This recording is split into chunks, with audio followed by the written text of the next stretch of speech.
30, 35, 40. Midfield, McFadden breaks a tackle.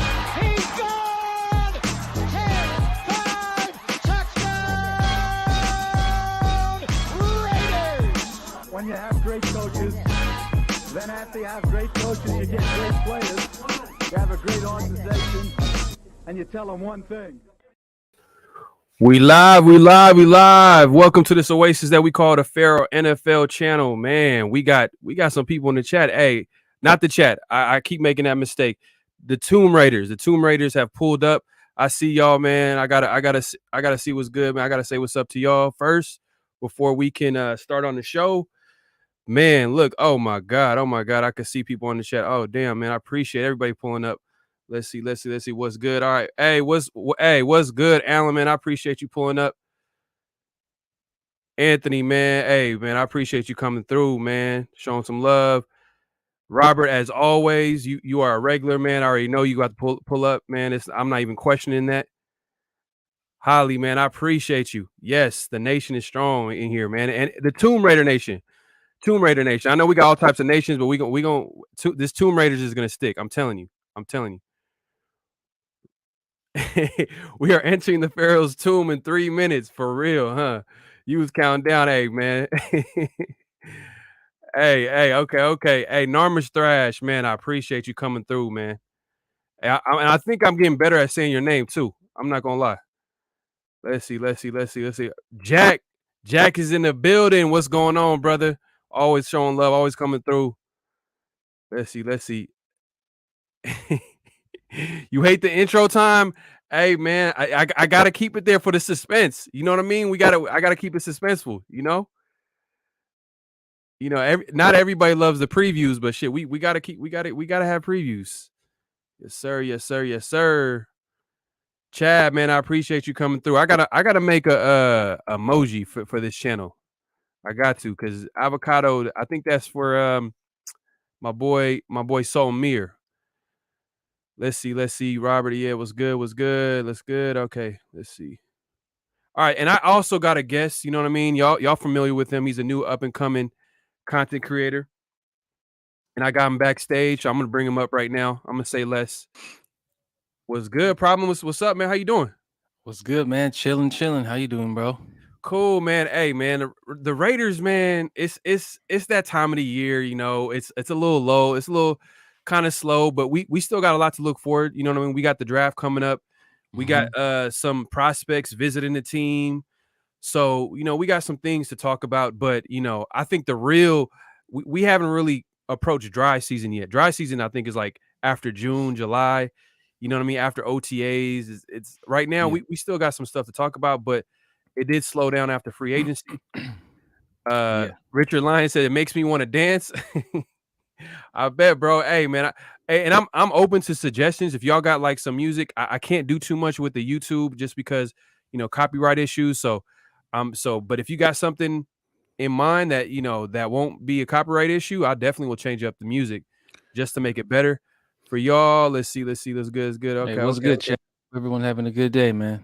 Yeah. Hey, man. Hope everybody's having a great day, man. It's beautiful out here in Cali. I don't know where everybody's at. Y'all can shout out where y'all at too as well. Hey, Cash Lord Raider, man. Hey, man, I appreciate you pulling up, man. You always got a strong opinion, so we need it. You know what I'm saying? We need to talk that shit. Freddie Chavez, what's good, brother? Appreciate you coming through. Always showing some love. Let's see. Let me get through this. Bernard, what's good? Hey, what's good, man? You always showing up, man. I appreciate it. Team Raider, man. I'm not even going to guess that you're not a teenager. I'm gonna guess that you're a teenager for sure. Hefe KC, Tomahawk Chop song sounds good. I bet, brother. I bet you are obviously you're the enemy, but you know what I'm saying, you cool and all. So we'll keep you here and have you here in the background. Hey, you know what? Should we pull up some people today? Should we have some people? Yeah, why not? Send that link. We'll see how everything goes. We'll see how everything goes.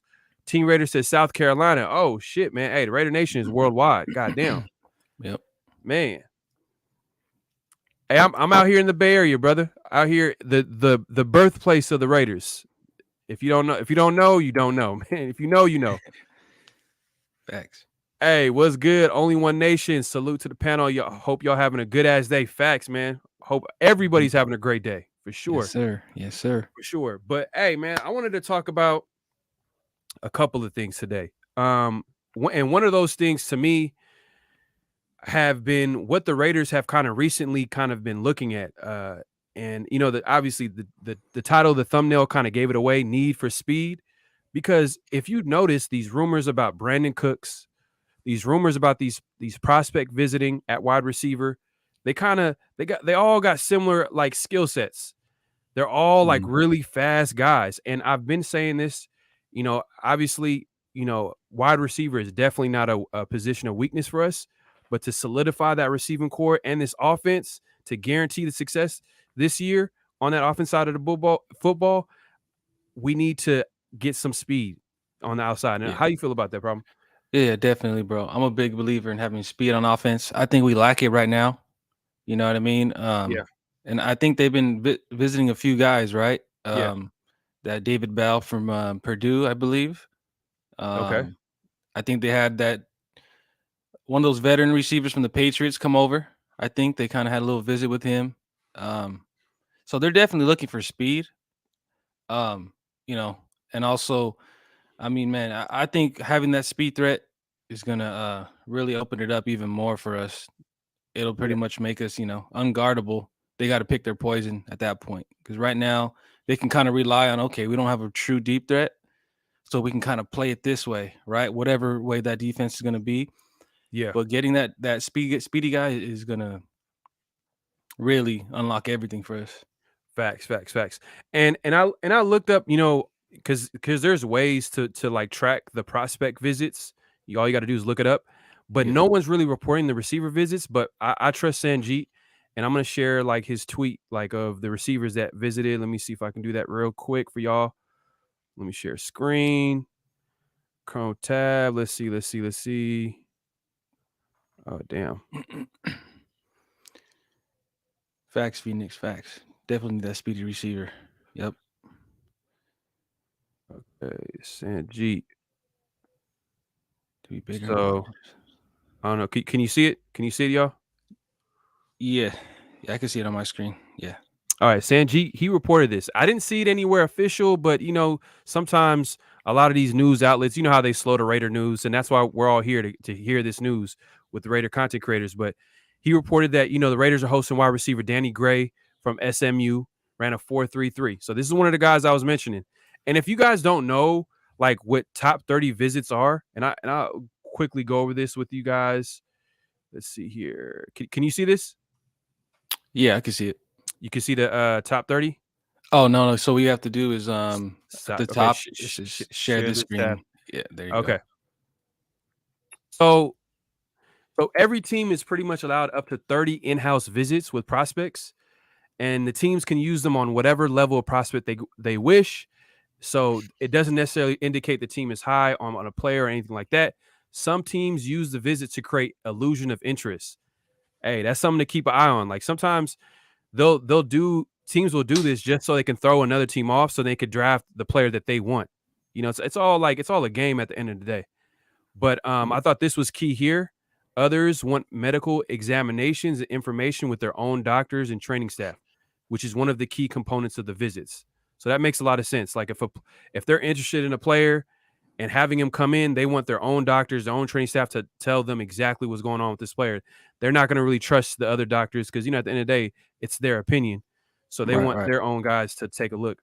And guys like, for example, guys like Jameson Williams is a guy that's hurt. Obviously, a lot of people are going to bring him in as a visit just to check out his progress and what's going on with him.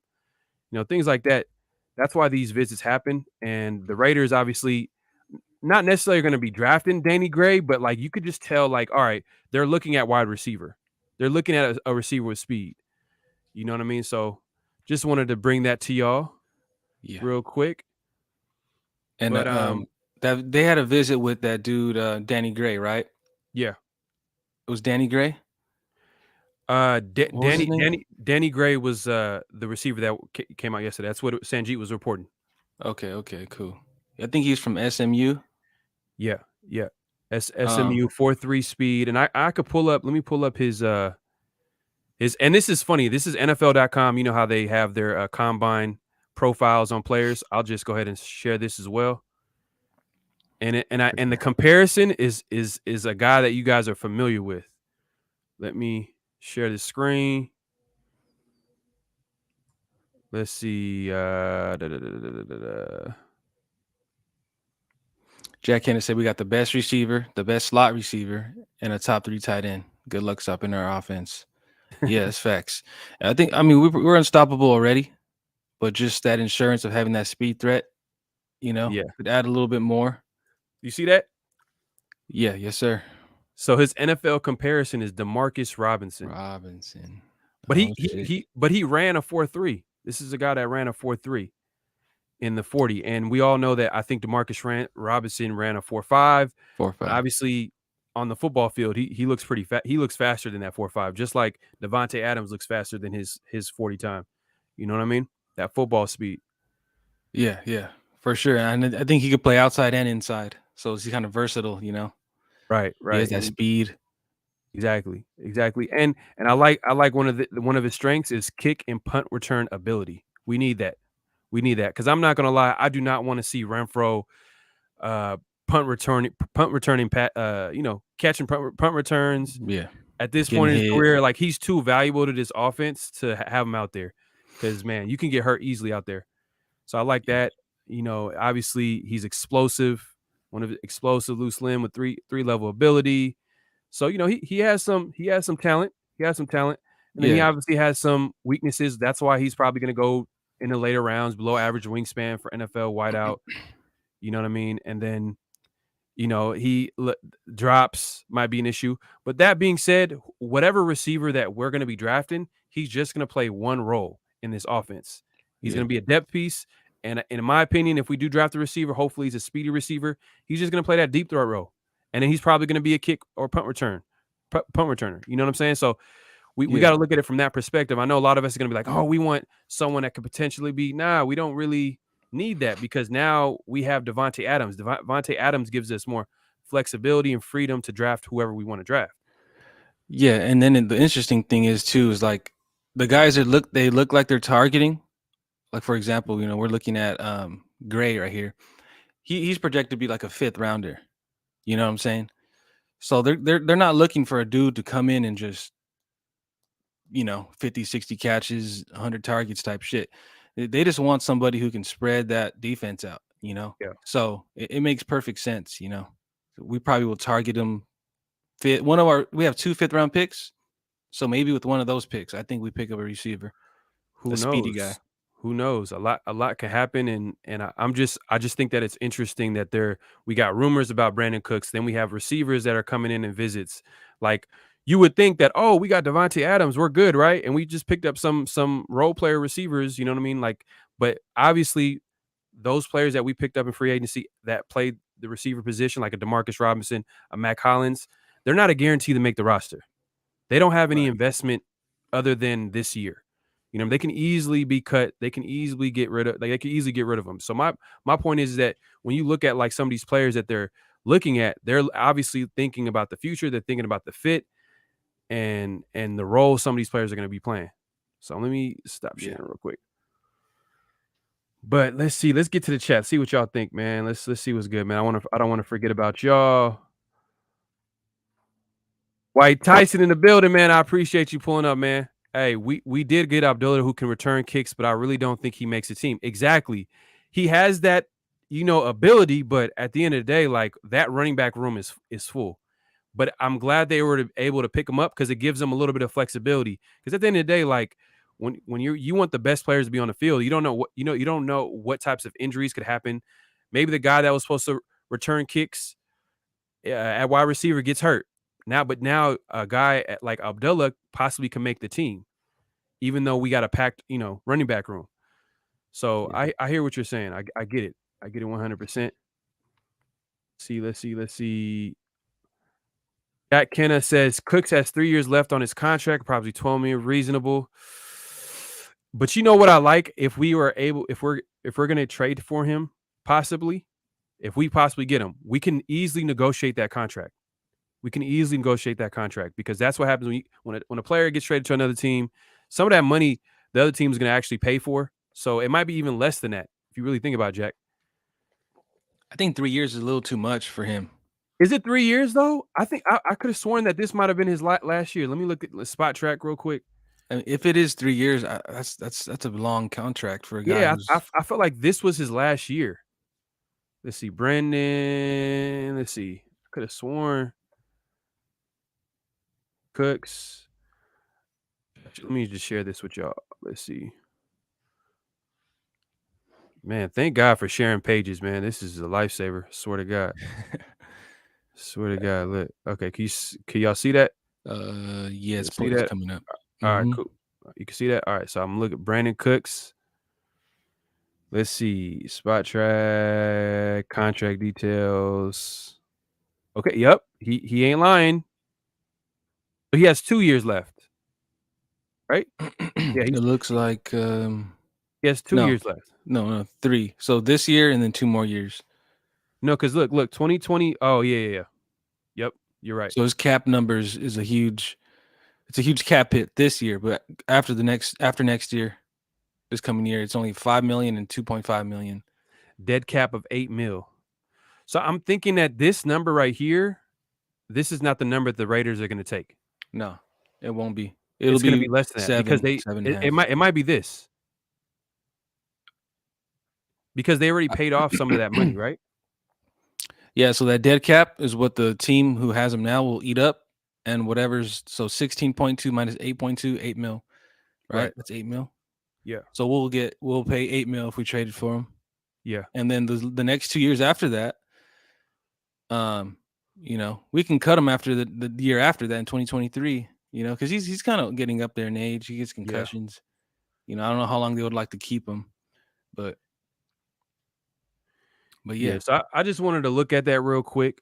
Jack, appreciate you providing some value in the Tomb Raiders, the Tomb Raider chat. I'm still trying to get used to saying that name, actually. Let's see. Okay, let me catch up to the chat. Y'all are really talking. Okay. Okay. Alan Maxwell, who more likely to ball out, Edwards or Robinson? I hope it's Edwards. Edwards. From a talent perspective, Edwards is a better receiver, probably like in every phase besides like the trickery plays that Robinson can pull off, the end arounds, little bubble screens, sending them deep, that kind of thing he's better at. But from a talent perspective, I mean, Edwards he should be able to outdo what Robinson does this year. Definitely. Yeah, no doubt.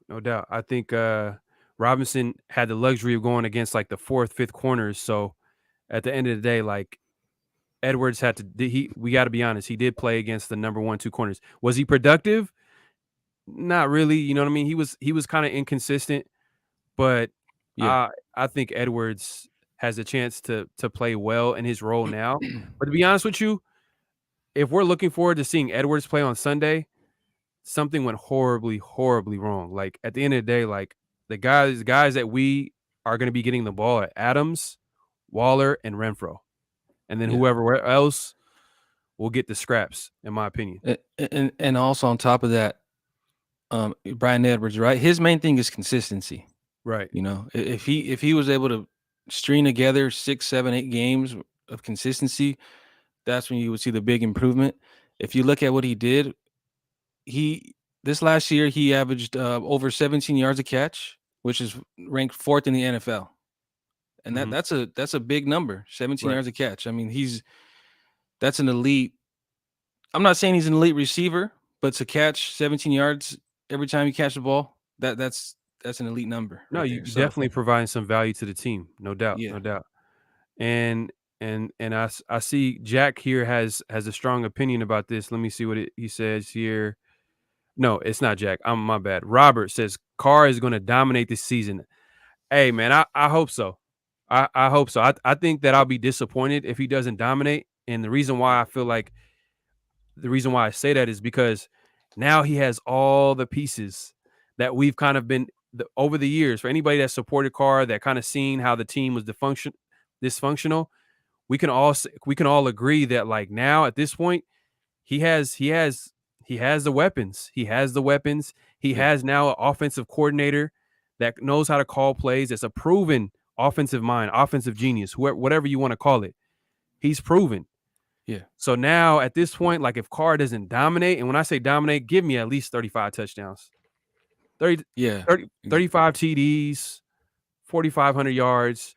But at the end of the day, the biggest stat, and this is a lot of people like to point out with Carr, is winning. So that's the biggest one too. Let's not forget about that. Yeah. It's gonna be easier for him, bro, this year. Yeah. There's gonna be plays that are drawn up that are just gonna be a huge like matchup nightmare or a favorite, type of play they go to where Yeah. he's just gonna have to hike the ball, make the read. All right, boom, hike, and he's gonna get the ball out quick and let his playmakers do what they gotta do.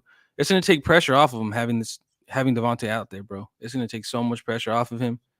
He don't got to second guess anything. The part where he could disappoint us, if he does, is when we're in that end zone and he's inaccurate in the red zone, or maybe overthrowing the ball or taking too long to get the ball out. That's where he could disappoint. I don't think he will, but if he does, that's where it would happen in the red zone. I had to, man. I had to chop it off, man. I had to do it, man. It's a Pharaoh rebirth. That's what I'm calling it, man.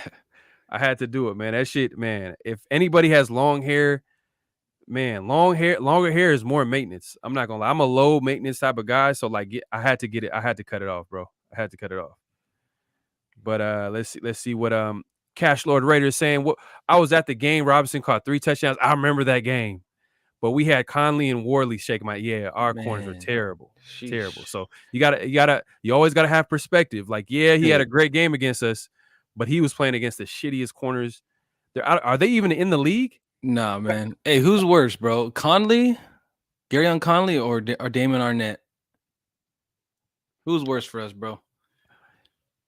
Arnett, they're both really first round picks. I think Arnett was worse.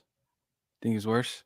Because I've seen Conley play well at times. You know what I mean? And then you could also point to, obviously, what's his face? Paul Gunther. He wasn't really a good defensive coordinator. His system wasn't really that good. So a lot of players kind of didn't really shine in that system. But Arnett, though, man, like, it was a very short sample size. You know what I mean? Like, but he didn't really show too much when he did play. Felt like I remember it. You remember that Chargers game where like he literally got burnt by Mike Williams? I swear to God, like that shit, I was gonna go crazy. When he fell to the floor, is that what you're talking about? He fell to the floor and didn't get back up. The Chargers beat our ass in the beginning of the year. You remember that?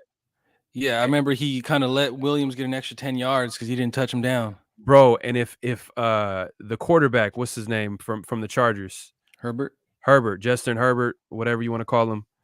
He overthrew him, and I was like, "Damn, bro! Like that." Yeah. I know he wanted that back. That was like an easy touchdown. That could have been like a 70-yard touchdown. And Mike Williams is not even a speedy guy, but like he would have got that easy. Yeah, Pharaoh. I mean, he's been doing well with what he's had. Talking about Carr? You talking about Carr? Yeah, he's been solid, but the thing is, we haven't been winning. So then, like, that's where a lot of people are kind of talking a lot of shit. But at the end of the day, like, you got to look at like. I've always kind of supported Carr. I always looked at the totality of the situation, but now I'm not giving him no excuses. I want to see we got to win. We got to win now. I know we're in a tough division, but no excuses this year. Yeah. We got the best receiver in the league. We got Darren Waller. We got Renfro, and then we're still gonna add some pieces to this team. So, and let's be real, we shouldn't have won 10 games this year. We shouldn't have, bro. With what we had.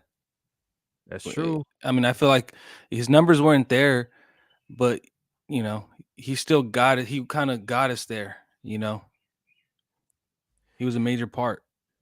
Yeah, I mean that Phoenix Raider, man. You have a point. DC was an MVP in 2016. The team is far better than the 2016 top to bottom. Yeah, I think Carr is a better player than he was in 2016. I feel like he's a way better player. That's why I'm so excited for the season, because now I want to see.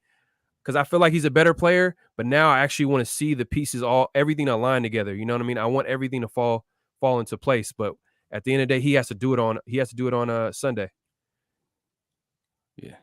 Thanks. But let me get back to. Oh yeah. Let me I got let me send it to SC real quick. Hold on. So Jack, gotta say with these weapons Carr gonna be hey man, that's what I'm saying. That's what I'm saying. I believe Edwards could have. I appreciate you pulling up Dark Raider. I believe Edwards could have a bigger role this year with all the attention to the other three guys. Yeah, no doubt, no doubt for sure. Let me send this link to another What up, up and SC? coming content creator. What's good, OG man? I appreciate you pulling up, brother. OG. The voice of the Cracking. Raiders. He got that OG voice, man. He got that. You know what I mean? Like I can't Hey, even hey, do he could do the NFL film shit for us, bro. it for real, man. You got to your voice got to be in my intro for sure. He could do the Let's Autumn see. Win remix. O-line still a question. If that's fixed, Carr will definitely dominate. Well, the way the Raiders are moving, they're acting like, hey, we're better coaches. We can coach these guys up. You know, we don't really need to add too much. It's still wait and see, in my opinion, at the end of the day, because you gotta like think about this. Like the draft is still here. We still got like what 20 million coming after June 2nd. You know what I mean? From courtesy of Corey Littleton and Carl Nassib, their contract. So we got to look at it from that perspective. Is like, all right, we still got some money. So what's going to happen is they're going to wait till OTAs. Dave Ziegler, the coaching staff, they're going to take a look at the players up close and personal. And if they feel like they need to upgrade some pieces, there's still some vets that they can pick up. There's still some moves that because it's a long offseason. That's the thing. We're in April. We're in March talking about the Raiders and their moves, but it's so much time for them to actually make small little adjustments here and there. Yeah.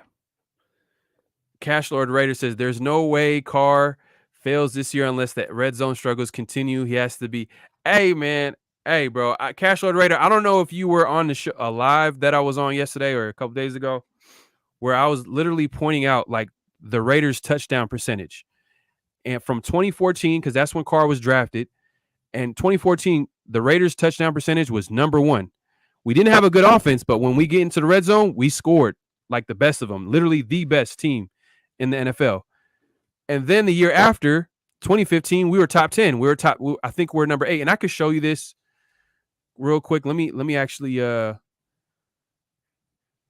pull this up for y'all just so you can check it out. How you feel about this comment so I can pull this There's up? no way Carr fails this year unless the red zone struggles continue. He has to be consistent all season. Yeah, well, that's a fact. I mean, I don't think there's no way he fails, right? I don't think he's gonna fail. You know, the red zone thing is gonna be different this year. The offense that we're running, you got to look back, right? Josh McDaniels learned from Charlie Weiss, right? Charlie Weiss is like a back in the day Bill Belichick kind of guy, and so the system that Charlie Weiss ran, he taught Bill Musgrave, and Bill Musgrave was our offensive coordinator 2015, 2016, those years where Carr balled out, or are actually his best years. So McDaniels is kind of has that same type of system as those guys, as Musgrave and Weiss, and so we're getting back to that style, and that's when our red zone offense was way better than it is now. So we're going back to the Carr's comfortability. Facts, 100%. But let me pull up. Got to send this. But also, I think it's not all on Carr. I feel like it was super tough in the red zone just because teams knew, okay, they want to throw to Renfro. Let's double him. So it wasn't all Carr's fault, definitely. Yeah. And I'm about to share this real quick. And I shared this in another live, but since y'all kind of Cash Lord Raiders, since you brought this up, I have to make a point real quick. Can you see this? You see the screen? Yep. Mm-hmm. All right. I don't know if you guys can see this, but look, 2014 NFL team red zone scoring percentage, touchdown only, not field goals, touchdown only. Guess who's number one in 2014? Carr's rookie year, Las Vegas Raiders, formerly known as the Oakland Raiders. We got 2015 comes around, right? The next year, right? Where do we see Las Vegas? Number 8. Number 8. This is where our offense was built around Bill Musgrave's play calling. Mm-hmm. So that's Josh McDaniels style right there. So I expect at least 8 or better this year. And now 2016, the year of 2016, all Raider fans like to bring it up a lot. You know what I mean? That was the last time Carr was good, and yada da da da da. He hasn't been the same since injury. Surprisingly, they're number 13 in the league, but still top half of the top half of the NFL in scoring percentage, which is still good, right? Then we got 2017. 2017, that was a year that Bill Musgrave got, they didn't re-sign him. Yeah. And they replaced him with Todd Downing. We all know Todd Downing. We hate his guts, whatever. The history says you, whatever. But guess what? In 2017, they were still number 8. They actually were better in 2017 in touchdown percentage. And so if you look at it, right, even though we had a shitty Todd Downing, right, shitty coaching, because Carr had the weapons, he had Jared Cook, Amari Cooper, Michael Crabtree. When he got to the red zone and he had a run game, because he had the weapons, they still ranked pretty high. You know what I'm saying? So you can't have bad coaching and bad personnel on the field like this year. And that's what we had this last year. You have both those problems, you're done. Right. And now we're going to go to 2018. And we all know what happened in 2018. We got a new head coach, and his name was John Gruden. So let's see where our touchdown percentage was at in 2018. Oh, my God. I don't see anybody. We're not in the top 10. What happened? Oh, we're not even in the top 15. God damn it. We're number 22 in the league. We dropped all the way from being from top 10 to top 15, literally number 1 in 2014. We're now 22 when John Gruden pulls up and he's the head coach of the Raiders. So you know what? That's his first year. Y'all might be like, oh, well, that's his first year as a head coach, right? Let's go to 2019. Let's go to 2019, right? The year after. Steve, his offense was implemented. Let's just take a look here. Let's look at this real quick. So look, Las Vegas Raiders not in the top 10. Is red zone percentage. Remember, touchdown only, not field goals. We all know how John Gruden loves field goals. Again, 22. We're tied with the LA Chargers. Las Vegas Raiders. It's not a good thing when we're tied up with the LA Chargers. I don't like that. But we are obviously we like to break that tie. No improvement even after year 2. So we go to 2020. 2020, right? Where we had, Nelson Aguilar, and, we had the offense was moving the ball a little better. We actually got worse. 23 in the 23rd team in the league in red zone touchdown percentage. I'm going to wrap this up real quick, and I just want to prove a point because Cash Lord Raider, man, come on, man. We can't be saying crazy things like that. Because look, 2021, last season. Even worse. The worst season that we've had under Gruden. And to be fair, Gruden was fired near the middle of the season. But at the end of the day, it was his coaching staff. It was his offense. And we're 29th in the league in red zone percentage. So all I'm doing is look at the common denominator. Carr without Gruden was top 10, top 15 in red zone touchdown percentage. Carr with Gruden, literally bottom half of the league, 22, 23rd, and at the worst, 29th. Yeah. So I just wanted to point that out. So anytime a Raider fan says, oh, Carr, whatever, he can't score touchdowns. He can't score touchdowns. But at the end of the day, it's a lot of moving parts. You got to have the play caller. You got to have the right pieces. And that's why this year I'm not giving him that room for him to say for those excuses that we always hear about Carr. We're not gonna hear excuses this year. And if we do, and hey, man, at the end of the day, we can always find another quarterback. And I want to throw that out there. I still like Carr. We're gonna sign him to a deal, hopefully soon. But at the end of the day, with all the weapons, the coaching staff, they all have resumes. They all have things going for them. So at the end of the day, we can't give Carr that excuse anymore. And Phoenix Raider agrees. He says, but that's because we had a real OC calling plays and King Crab is snatching balls and souls. Yeah, facts. See, Bill Musgrave, he was pretty good with us. We can't lie. He was pretty good with us. But the hair, bro, you got no hair. I had to do it, brother. If you're talking about me, I had to do it, man. I had to chop it off, man. I had to chop it off. It's a Pharaoh rebirth, man. I had to do it. Is he? Is he still with the Texans? Last I heard, he might have been cut. I don't know. AJ Simpson. Hey, Agent Simpson. He agrees with me. Damon Arnett for sure. Facts. That's what I'm saying. He played well in stretches. Conley. This is when we were talking about the corners. You know what I mean? And Cashler, I agree with you. Conley. Hey, that's something we can agree on, man. That's something that we can agree on. Let's see. You're hella funny problem. Yeah, goofy as hell. All right, let me catch up with the chat because I know we let's see. White Tyson said, "Man, Musgrave can't get Cal to be good. I could scheme up plays with Coop, Crab, and that O line. Yeah, he did have talent. That is true, but he did better than Todd Downing. That's the thing. What made him look even better is because Todd Downing he was terrible. Let's be honest, he was terrible. And then Cashler, he has something to say. I'm just not happy with the results. 0-6, no playoff wins. Okay, yeah, we get it. But you're not. None of us are happy with the results, right? But you can't look at one man. You know what I'm saying? Like that. That's. It seems to me like he's looking at. He's saying no playoff wins, so I don't like Carr kind of thing. Well, right. I mean, you got to look. I hate our defense all these years. I hate our coaching all these years. Like we got major deficiencies for years. You know what I mean? Like we'll see this year, bro. We're definitely going to see this year. You know what I mean? Facts.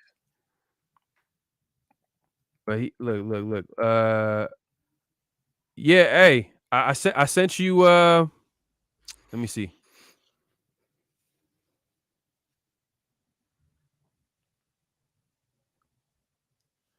It's good, man. I sent you a message, Essie. It's good, bro.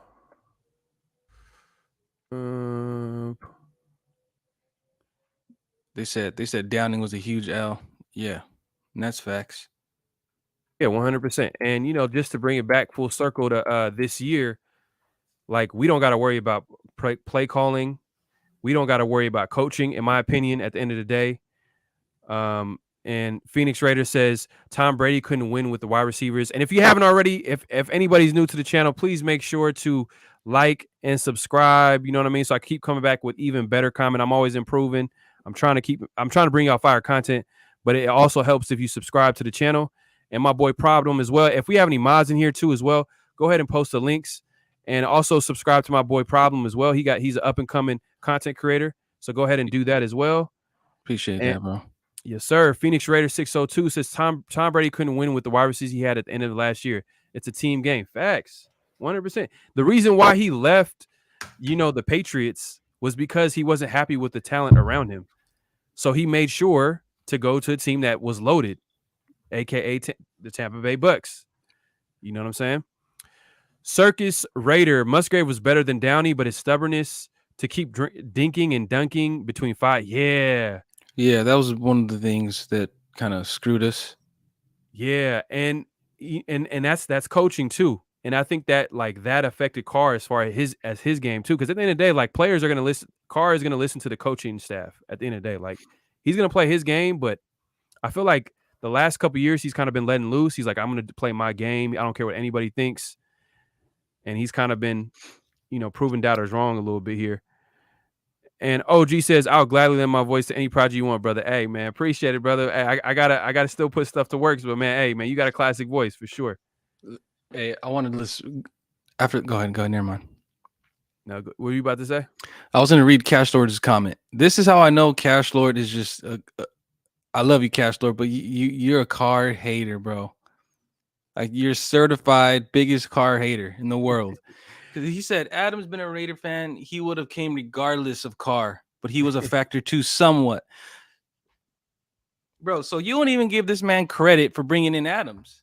What are you gonna give him credit for, bro? You got to give him. I've never heard you give any credit to Carr. And this is no disrespect. I love you, Cash Lord. You're a Raider. You're a loyal Raider fan. I got nothing against you, but. Hey, come on, man. Raider, man, I appreciate you, man. Even though I don't agree with you, I still, at the end of the day, not everybody's going to agree. They're going to have their own opinions. And guess what? It makes for a better conversation, too, as well. So, but I don't agree with that, though. I do not agree with that. I think him him coming to the Raiders, Adams coming to the Raiders, obviously he took everything into account. The fact that it's closer to home. Oh, his boy, his best friend is there. I think everything, and he's getting paid. Obviously when he came to the Raiders on that first day of that press conference, Adams was talking about the facilities, how dope they were. Even the cheerleader facilities were pretty good. You know what I mean? Top notch, modern. You know what I mean? So everything, I think a lot of things, he took a lot of things into account when coming to the Raiders. It wasn't just Carr, but for sure Carr was a big one too. No, exactly. He said it was a dream come true to be a Raider, right? So when you think about your dreams coming true, it's not just being a Raider. You got to think, am I going to win? Am I going to have a QB who's good enough? Are we Right. going to be in the playoffs? Are we Super Bowl contenders? You don't just become a Raider just because you want to be a Raider. That people do not do that. You got to think about your pay grade. All the things came together, which is a dream come true. Hey, I got something to ask the Tomb Raiders and you problem. Let's rank it. Because Raider Gabe says Olsen and Downing were trash. Out of Olsen, Downing, and Gruden, where would you rank it? Who would you rank? Who's the worst? Damn. Downing's the worst. To least worst. If that Downing's makes sense. the worst. Greg Olsen, actually, I'm not saying we made the playoffs because of him, but we made the playoffs while he was our offensive coordinator this year. I know he did. Trust me, I did not want him back. But what I'm saying is, was Downing there when we made the playoffs? Nah. Was Gruden here when we made the playoffs? Nah. Olsen was the only one. So I'm going to say Olsen, even though I hate him. But I hate these other guys more. And let me catch up to the chat. What y'all think? But look, all right. So I'm gonna say what in my opinion, I think the worst out of that group of Olsen, Downing, and Gruden, as far as like play callers, I'm gonna give it to Olsen. Damn, you know what? I think Downing was terrible because we had talent. We had receivers. So yeah, Downing, Olsen, and then probably Gruden. Because Gruden, we got to give him a little bit of credit because he did design that offense. He put that, piece. He kind of designed it. He just wasn't a good play caller at times, especially in like really critical situations like the red zone and third down. But sometimes every now and then, be like, "Ooh, that was a nice little play. It was a player wide open." You know how he scripts. You know how John Gruden script like the first 15 plays, right? And he used to do well when he used to do that. So I'll give Gruden that benefit of doubt, but that's not a good list to be on. Yeah. And, Phoenix Downing was so bad, bro. Come on, man. Like that year in 2017, like we had talent. We literally had talent. And some might point to Carr struggling, maybe coming back from injury. You know what I mean? Like he wasn't the same player. But at the end of the day, like coaching staff was bad too. Yeah, let's definitely. see. All lies, man. I appreciate you pulling up, brother. I see you in the chat, man. Hey, salute to everyone. Yes, sir. What's good, all eyes? What's good, bro? Darth Raider Prime. Hey, I gotta get you on, man. What you doing right now? I had to get you on, man. I wanna pull up some content creators on here, man. I wanna chop up some football. See what they think. Welcome to the Tomb Raiders. The Tomb Raiders. Send the link just in the YouTube chat that they can pull up. Okay. I don't want it to be like hella full. You know what I'm saying? I'm trying to but yeah, I might do that in a second. Why would Carr have been here 7+ years? All the BS that's happened. Man, that's one thing. Hey, if Carr, if we can win a Super Bowl with Carr, he has to be one of the greatest Raiders of all time. Like for his loyalty, like the fact that he wanted to play with the Raiders, because he could have easily demanded a trade. You know what I'm saying? Like there is no reason for him to stay with the Raiders just because we were dysfunctional. Like at the end of the day, there are other teams that don't have any quarterbacks at all. None. Right. You know what I mean? Look, put it this way. The Steelers starting quarterback this year is going to be Mitch Trubisky. As of right now, that's the starting quarterback. Come on, bro. Cash Lord Raider says Gruden built the offense for Carr. That's why he threw all those yards, but our red zone was trash. And that's a big one. Cash Lord Raider, that's huge. And that's why Gruden takes the L for that. Because at the end of the day, like if you cannot call plays in that area of the football field, let alone forget the red zone. I mean, red zone is important. obviously. But even third down situations and critical situations, 31, third and one, when every time it was 3rd and 1 or 3rd and inches, I wasn't confident the Raiders were going to get a first down. Bro, I You think know we what were I'm the saying? worst team. I think we were the worst team on goal to goal situations and 3rd and 1, 3rd and 2 situations. We were the worst team because we were predictable. Flat Yeah, out, we were predictable. facts. Let me see. Let me see. Hold on one second. And one thing, you know, is personnel. You know, I know we drafted Henry Ruggs. He's a good player. I like Yeah, him. I wish it would have panned out. But when you draft a guy like that, you're pretty much saying, you know what, our first round pick is not going to be a red zone guy. That's a personnel choice. They could have went with a CD Lamb, you know, and they could have been like, you know what, we need our red zone to be top tier. Let's get this CD Lamb dude, and let's draft a speed guy later. They could right. have done that, but that was a personnel choice, and it backfired a little bit. We couldn't get those TDs in the red zone. I'm not taking away from Ruggs because he did his thing. Like, he was great at what he was great at. Yeah. Yeah. And just thinking about Ruggs, like fuck, like imagine Ruggs in this offense. Oh my God. Like Yeah, it would be insane. Fuck Edwards, fuck Yeah, Robinson, Hollins. I don't care about like because I'm not gonna lie, he was developing. bro. You could see the maturity every like couple weeks. This guy was grabbing the contested catches, hitting the slants, hitting the post, yards after catch, breaking tackles, catching long touchdowns. Like, he was becoming just one of those dominant players, man. It sucks. It sucks, bro. Yeah. Yeah. And man, it's just he would have fit so perfectly with this offense. Oh my God. Like if you just think about like Ruggs on one side, you got Renfro on the inside, you got Waller. Like that would have been a crazy. And that's what we're looking for. And that's what I'm saying. Like I feel like if we can add a speed element to this offense, and it's not a huge concern. There are other concerns. Obviously, O-line. I don't care what anybody says. I know the coaching staff is saying that, not saying their actions, and they're also saying it too as well. They're confident with this group, and I'm like, I don't know about that. I'll feel more comfortable if we can draft somebody, O lineman in the draft. I don't know if you have anybody in mind. Problem? Anybody in Tomb Raider Nation? Go You ahead said and O-line? O-line. You know what I mean? D tackle. D tackle is a position I'm not confident with. You know what I mean? I value O-line over D-line. I think we have solid rotational pieces. We're still missing one guy at D tackle, but if you look at it, is there any team in our division who's going to just run the ball down our throats? It's an all passing division. You know what I'm saying? That's true. So it's like Surprisingly, I think the Chiefs can. The Chiefs can run the ball because their Chiefs. O line is pretty good. I think the Chiefs probably have the best O line in the division. The Chiefs, because They you could, know, but the Broncos. I think the Broncos have the best run game, in our division. Besides, if we can maybe take that from them, Jacobs, but are you I mean, trying to say they Russell have the Wilson, best running back or the best run? just the best run game. Because anytime they won games last year, it was their run game, and now they got Russell Wilson, who can kind of play that little pistol formation, that run or pass option, the RPOs, right? I think they're going to try to do that this year. I think they might be the best run game this year. Hey, What kind of Cashflow fun is Raider, this, man, against you this? a funny ass dude. Hey, Hefe said that Carr is top 15, right? He's top 15 with a shitty organization, a shitty situation.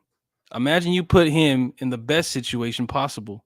Then what would he be? And that's what he has this year. So he's going to be better than top 15, 100%. Okay. And Richard Lyons saying he's top 10. He's top 10. Look, I think at worst, I think Carr is top 15, top 12. But I think this year, I think he has an opportunity to change the narrative as far as like where he ranks as the top QB in this league, especially if he puts up big numbers, we win games, then I'll be more confident with him as far as saying that, hey, Carr is a top 10, top 7, top 8 quarterback just because he's shown us on the football field. He's won games. There's still a little bit of like, hey, we got to see it now. We got to see it. We see it on paper, but we got to see it on the football field, if that makes sense. I think he has a top 5 year. I mean, he was number 5 in pass yards this year. 2 years ago, he was number 1 in accuracy, right? Passing accuracy. But the first half of the year, he was number 1 in deep balls thrown. You know, like he's shown that he could be the top 5 at each category. He just has to put it all together, and that's what you get when you get the coaching staff and the weapons. You have that breakout year. And this wouldn't be his first breakout year, 2016, whatever, right? But this would be his best season coming up. Right. And Raider Gabe, are you talking about the Broncos or are you talking about the Chiefs? Broncos. If the Chiefs really wanted to run the ball, they could. But the fact is, their like tendencies are to pass the ball. Like Andy Reid wants to pass the ball. That's what he wants to do. But he upgraded the O-line because I've seen a couple of games where I'm like, damn, like why are y'all not running the ball a little bit more? I think there was a point in time in the season where, and I don't want to talk about the Chiefs too much, but there was a point in time in the season where the Chiefs were struggling and everybody was getting on the Chiefs and like, oh damn, they're gone, they're dead, like they're not going to make the playoffs, this, that, and the third. And and one of the answers to them kind of getting back on track was running the ball a little bit more. So we'll see. Let's see it, man. Everybody's getting on Cash Lord Raider, man. Damn, man. I appreciate you pulling up, man. You got everybody ready talking shit. Good shit, though. It's all football, though. It's all football. One more thing about that run game, right? Real quick. The Broncos finished fifth last year in rushing. They had over 2,000 yards. I think this is going by. They led the league in yards per carry. Right. Oh, actually, let's see. Yeah, they were a top 5 unit, bro. So, hey, with Russell Wilson, I think that kind of helps them out a little bit, that run game. Hey, I think all eyes on me. You have an enemy. You have like your nemesis. Eyes always on me. Why is only Cash Lord comments being pulled up? I'm bouncing. Ah, man. Hey, and right when I pulled up your comment too, bro. Come on, man. Nah, he ain't leaving. Come on, man. Hey, don't leave, bro. Don't leave. Don't be a poor sport. Come on, man. You got to say some shit. At the end of the day, like I'm still trying to get used to this pulling up comments or whatever. But did you read Raider Takeover's comment? Raider a little bit up. Let me see. It's like 5-6 comments up. Yeah, I seen that. Oh, okay. Carr has the most comebacks since been in the league, and that's crazy to say. But if you really think about it, it's because the Raiders as a team haven't been good. And I got someone in the back. I got someone in the backstage. He's an up and coming content creator, Raider content creator. I know we got the most content creators in YouTube, but who cares? We doing it big. We got other fans pulling up to our chats, to the Tomb Raider Nation. Y'all know already, but I'm gonna say less. I'm gonna let this guy introduce himself. What is good? What's good? What's good? In the building. The Lunchable King. Hey, what's good? Stack them up. You already know what it is, man. First of all, thank you for having me, man. This is my Raiders talk for today because I'm not doing a Raiders live today. But hey, if you guys haven't yet, subscribe to my 2 boys right here, man. Pharaoh NFL and Problem. You're gonna see them around on my channel, bro. A lot now. Oh, yeah. I've been alone, but hey, gotta let my boys eat too. So shout out to everybody in the chat, man. Make sure to hit that like button. I don't know what do you say over here? Hit the tombs or man, it's still up for debate. It's still up for like anything is up for consideration right now. You know what I mean? Okay. I'm kind of saying smack that like button, smack the subscribe button, but with the recent Will Smith situation, I don't know if that's a good idea. That might be a bad move, but we'll see. Did I hit up? Look, so did I read this comment? White Tyson says Javonte Williams is the best running back in the division. He's nice. Hey, okay, I'm gonna take your word for it, bro. I think he's solid. He's right there with Jake. Well, I think Eckler's the best rusher. It may be Javonte Williams, but the best running back period is Eckler. That dude's always a top 5, top 10 fantasy player. Chunks up, Chuck. He gets yards, TDs, he gets everything, catches. I like Eckler's versatility. Eckler's versatility, but Javonte Adams is a young buck that's coming up, so I'm sure he's talented as well. Hey, give me 1 second. 1 second. Yeah, it's all good. Jack, can it tell me if I'm wrong? Carr was MVP talk in 2016. Now with Adams, Renfro, Waller, the chat will happen again. Yeah, hey, it will happen if he puts up the numbers. He puts up the numbers and wins, it definitely will happen for sure. For sure. Let's see. Hey man, you're good, bro. Keep grinding. Hey, I appreciate you, brother. I appreciate it. All right. Let's see. Let's go. What's going on? So, hey man, SC man. So Yeah. I was telling, obviously there's not a lot going on, Yeah. but there is kind of certain small moves, certain small things that we've been noticing with the Raiders and the types of players, that they kind of been bringing in as like prospect visits. Is there anybody that you feel like in the draft, like that can drop in the third round that you would like? I mean, there's plenty of players that can drop. You know what I'm saying? There's plenty of players in the draft. But let's realistically speaking, is there anybody that you like if we can get him in the third round, possibly? Like, that second round guy that possibly might drop to the third round. You know what I mean? And Tomb Raiders, y'all can chime in. Y'all can chime in as well, obviously. Well, I need to get back on the draft grind, and that's kind of why I didn't do a live today, because I want my next live to be about the draft. But thinking about it and thinking about who did good and who did bad, whether it be the combine, the pro day, I would say somebody that might drop, it might be Mathis. Fedarian Mathis, I think so. Because out of all the D tackles, I think he might be ranked out of all the good ones, like the Wyatts and the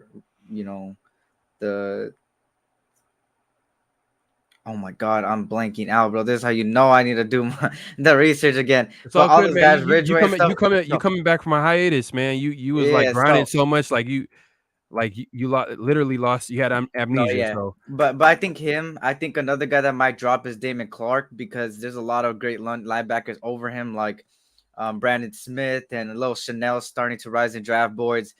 People like that. Chad Muma's even rising. So I would say that. I would also say maybe somebody like I heard Nick Cross's name around, the safety, and what's his face, Rome McKinley. I've been hearing his name, and I think they'll be there at third round if they want to go the safety route. If they're gonna use like Harmon as a situational guy. So I think it's those guys, So okay, I would say. EJ Raider is saying Pickens and Osmo. So I think you're referring to the wide receiver and linebacker. Pickens, man, I don't know. He's not dropping the third. But if Pickens is there in the third round, and obviously McDaniels is quoted to say that we're going to take the best player available, would you pick him up?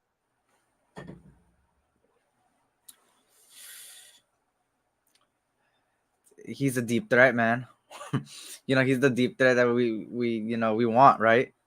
So I would say I wouldn't doubt it if they take a chance on him. Would I? No, because I feel like I would go best available as far as what we need more than the speedster, because I think we could get a speedster in the following round, in the 4th, 5th round, with, of course, people like Tyquan Thornton, which I've been loving Tyquan Thornton, man. I've been watching this tape, and he's been looking pretty good. So, I mean, hey, I wouldn't doubt it if they go Pickens, man. He's good. He's good. He's a deep threat. So look, let's see. Breder Gabe says he copped a new mic today, ready for these lives. Hey, man. There you go. Hey, what I gotta check it out too, man. What kind of mic did you get, bro? I'll probably check it out when you do your next live. But that's what's up, man. You got to make these upgrades, man. You got to make these upgrades so we can improve these lives, so everybody can pull up. And hey, Greg saying SC liking the throwback jerseys. I appreciate That's dope, man. I might have to do something like that, but I don't want to get on your style. But it's no, you gotta do it, man. These are fire, man. I'm telling you, they're lit. They're lit. Let's see. Jorge Valdez, appreciate you pulling up, brother. We're going to have a lot of DC haters switch up this year, man. Hey, you know what? At the end of the day, we're all Raider fans, but it's just we've gone through a lot of trauma because the Raiders haven't won a lot, obviously, and now we got the talent, we got the coaching staff. Now we got to put it together. But there's still a lot of offseason left, man. There's still we're so excited about the moves that they've made recently. There's still a lot of time left, like the draft. Facts. We still got some cap space opening up in June 2nd, 20 mil. So if they weren't happy with OTAs, they're going to make their small adjustments around that time. And White Tyson agrees with you. Hell yeah, Pickens is dope. Yeah, if he's there, I mean, I'm not, because at the end of the day, who's untouchable at the receiving core? it's literally Renfro and Adams. Everybody else is replaceable. Yeah. Let's keep it real. Everybody else is replaceable, wide receiver wise. Yeah, if that makes sense. Let's see. Jack says the draft, hopefully best player available, get the knees after June 1st. Hey man, hopefully. And you know what's crazy? And on my thumbnail I put Honey Badger, Tyrann Mathieu up there because he left New Orleans without a deal. So he's still a possibility. You know what I mean? He's taking his time.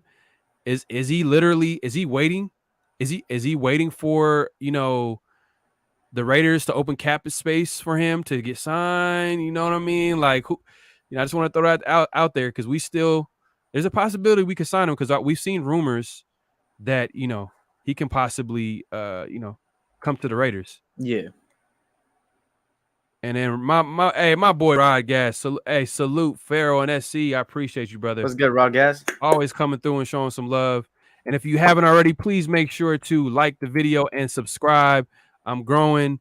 The road to 1K. Let me put the banner up real quick. I gotta put this banner. I forgot to do this shit. But there you go. Let's see. Okay, for sure. I didn't see your comment till now. My bad, SC. No, you're good. You're good. Just give me like 5 more minutes and I'll get the energy back. Oh yeah, it's all good. It's all good. It's all good, man. Hey, I'm on lives because I'm practicing too, trying to get used to talking on camera. It's not easy. It's not easy. Yeah. Phoenix Raider says he's really trying to see what he can get because he wants the most he can get at this point, still have a chance to win. Facts. That's why he left KC. If you're referring to the Honey Badger, Tyrann Mathieu, yeah. Dark Raider says Pickens is one of my favorite receivers. I think coaches want to get hands on the O-line before making changes. Yeah, and I'm not going to lie. Realistically speaking, the trenches, I'm not confident. I'm not confident in the O-line. We need another piece in there just to make me feel better a little bit. Just like another, whether it's a guard, whether it's a tackle, I would be happy if we can draft one of those positions. Whoever this coaching staff feels like they can coach up, I'm going to be confident. I'm going to be happy with. Now, as far as the D-line, the D tackles, I'm that's another position group that I'm not really too confident with because last year we were pretty productive, but this is a whole different set of like different types of D tackles that we're signing to fit this defense. And we don't literally have no young talent. We have no young talent at D tackle. So that's another position that we can possibly pick up. Yeah. I'm thinking I'm the same way, man. It's not that I'm not sold. It's just I would like a little bit more competition as far as the offensive line goes. I think that I have faith in Illumina and stuff, and we can only go based on the last year. But and Carmen Basillo is a boss, but at the same time, it's like you need another body in there. And I think there's two guys I've been looking at, which is Darrell Williams, the guy from the Bills, and Kellen Dyche, the guy from Arizona State in the draft. So those are two guys that I've been looking at that tackle spot to go compete. All good, all good. Hey, Cash Lord Raider, are you on IG? Cash Lord Raider. Is it the same name? Cash Lord Raider. I'm trying to. Let me take care of this real quick. I apologize. I apologize real quick. I gotta handle a couple of things real quick.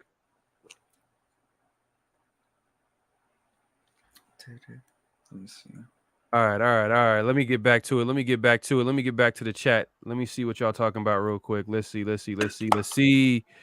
All right, man. I appreciate everybody pulling up, man. Talk Raider football, man. This is a year-round sport. I don't care what anybody says.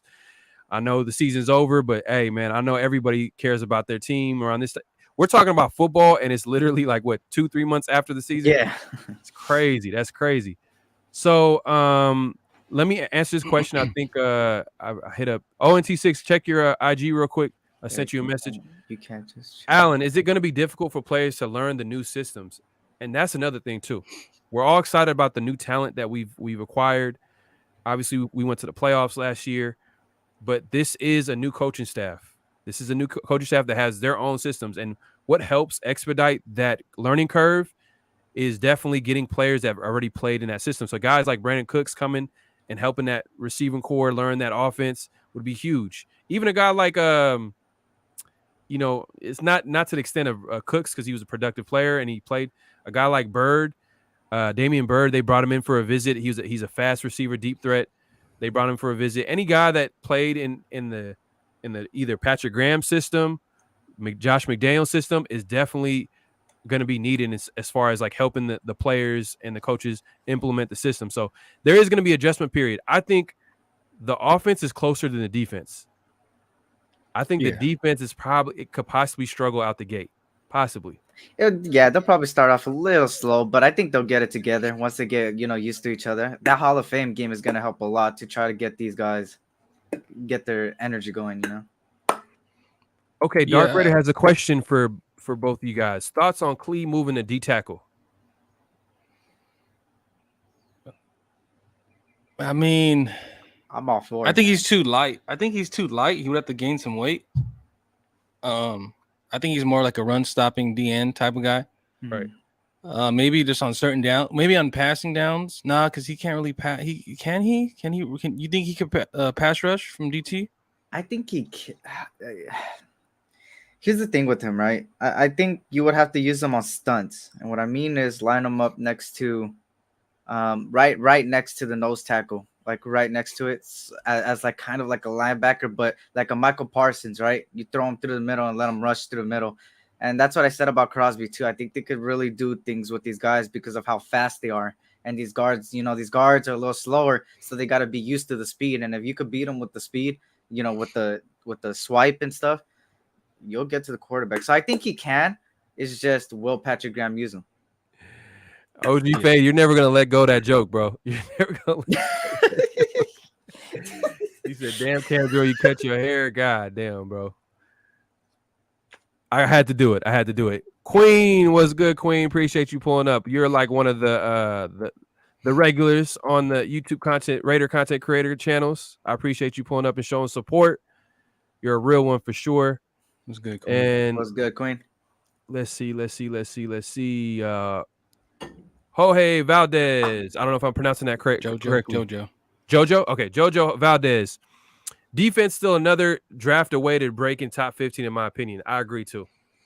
Because we got some question marks at the D tackle position. We haven't really established who's the number one corner. You know what I mean? We don't got anybody really in that cornerback room that's signed past this year. So we haven't established that. We got some talent, don't get it, but it's still kind of forming a little bit. That's why I said our offense is closer than our defense. Because on offense, we already got established QB. We got a running back. We got receivers. We got tight ends. O-line could be, tinkered with and perfected, but they're a lot more closer than our defense. And that's how it's been kind of, But that being said, we got the right coaching staff, and I feel like we got the right vision in that front office to get it done. And it takes 2 years to build a defense, especially with the new regime. Because I mean, let's be honest, there might be a couple guys who don't pan out for us this year. Right? I mean, let's say a guy like Averett, right? He's a good player, but there's no guarantee he's gonna, do what we need him to do. So it takes a couple years, to really get the guys you want on the, from the draft and whatnot. It takes time. Right. Greg, I hear you, but are you referring to the defense or are you referring to the offense? Because I feel like the defense, you might have a point maybe because we might have someone that played in the Patriot system, in the DB room, linebackers maybe. Obviously, Chandler Jones played with the Patriots, played in that system. Safeties, obviously, but with Duran Harmon. But I don't know if it's true for offense, though. I don't know if we have like players in every position group, every level. Because you're saying every level. Are you talking about defense or offense?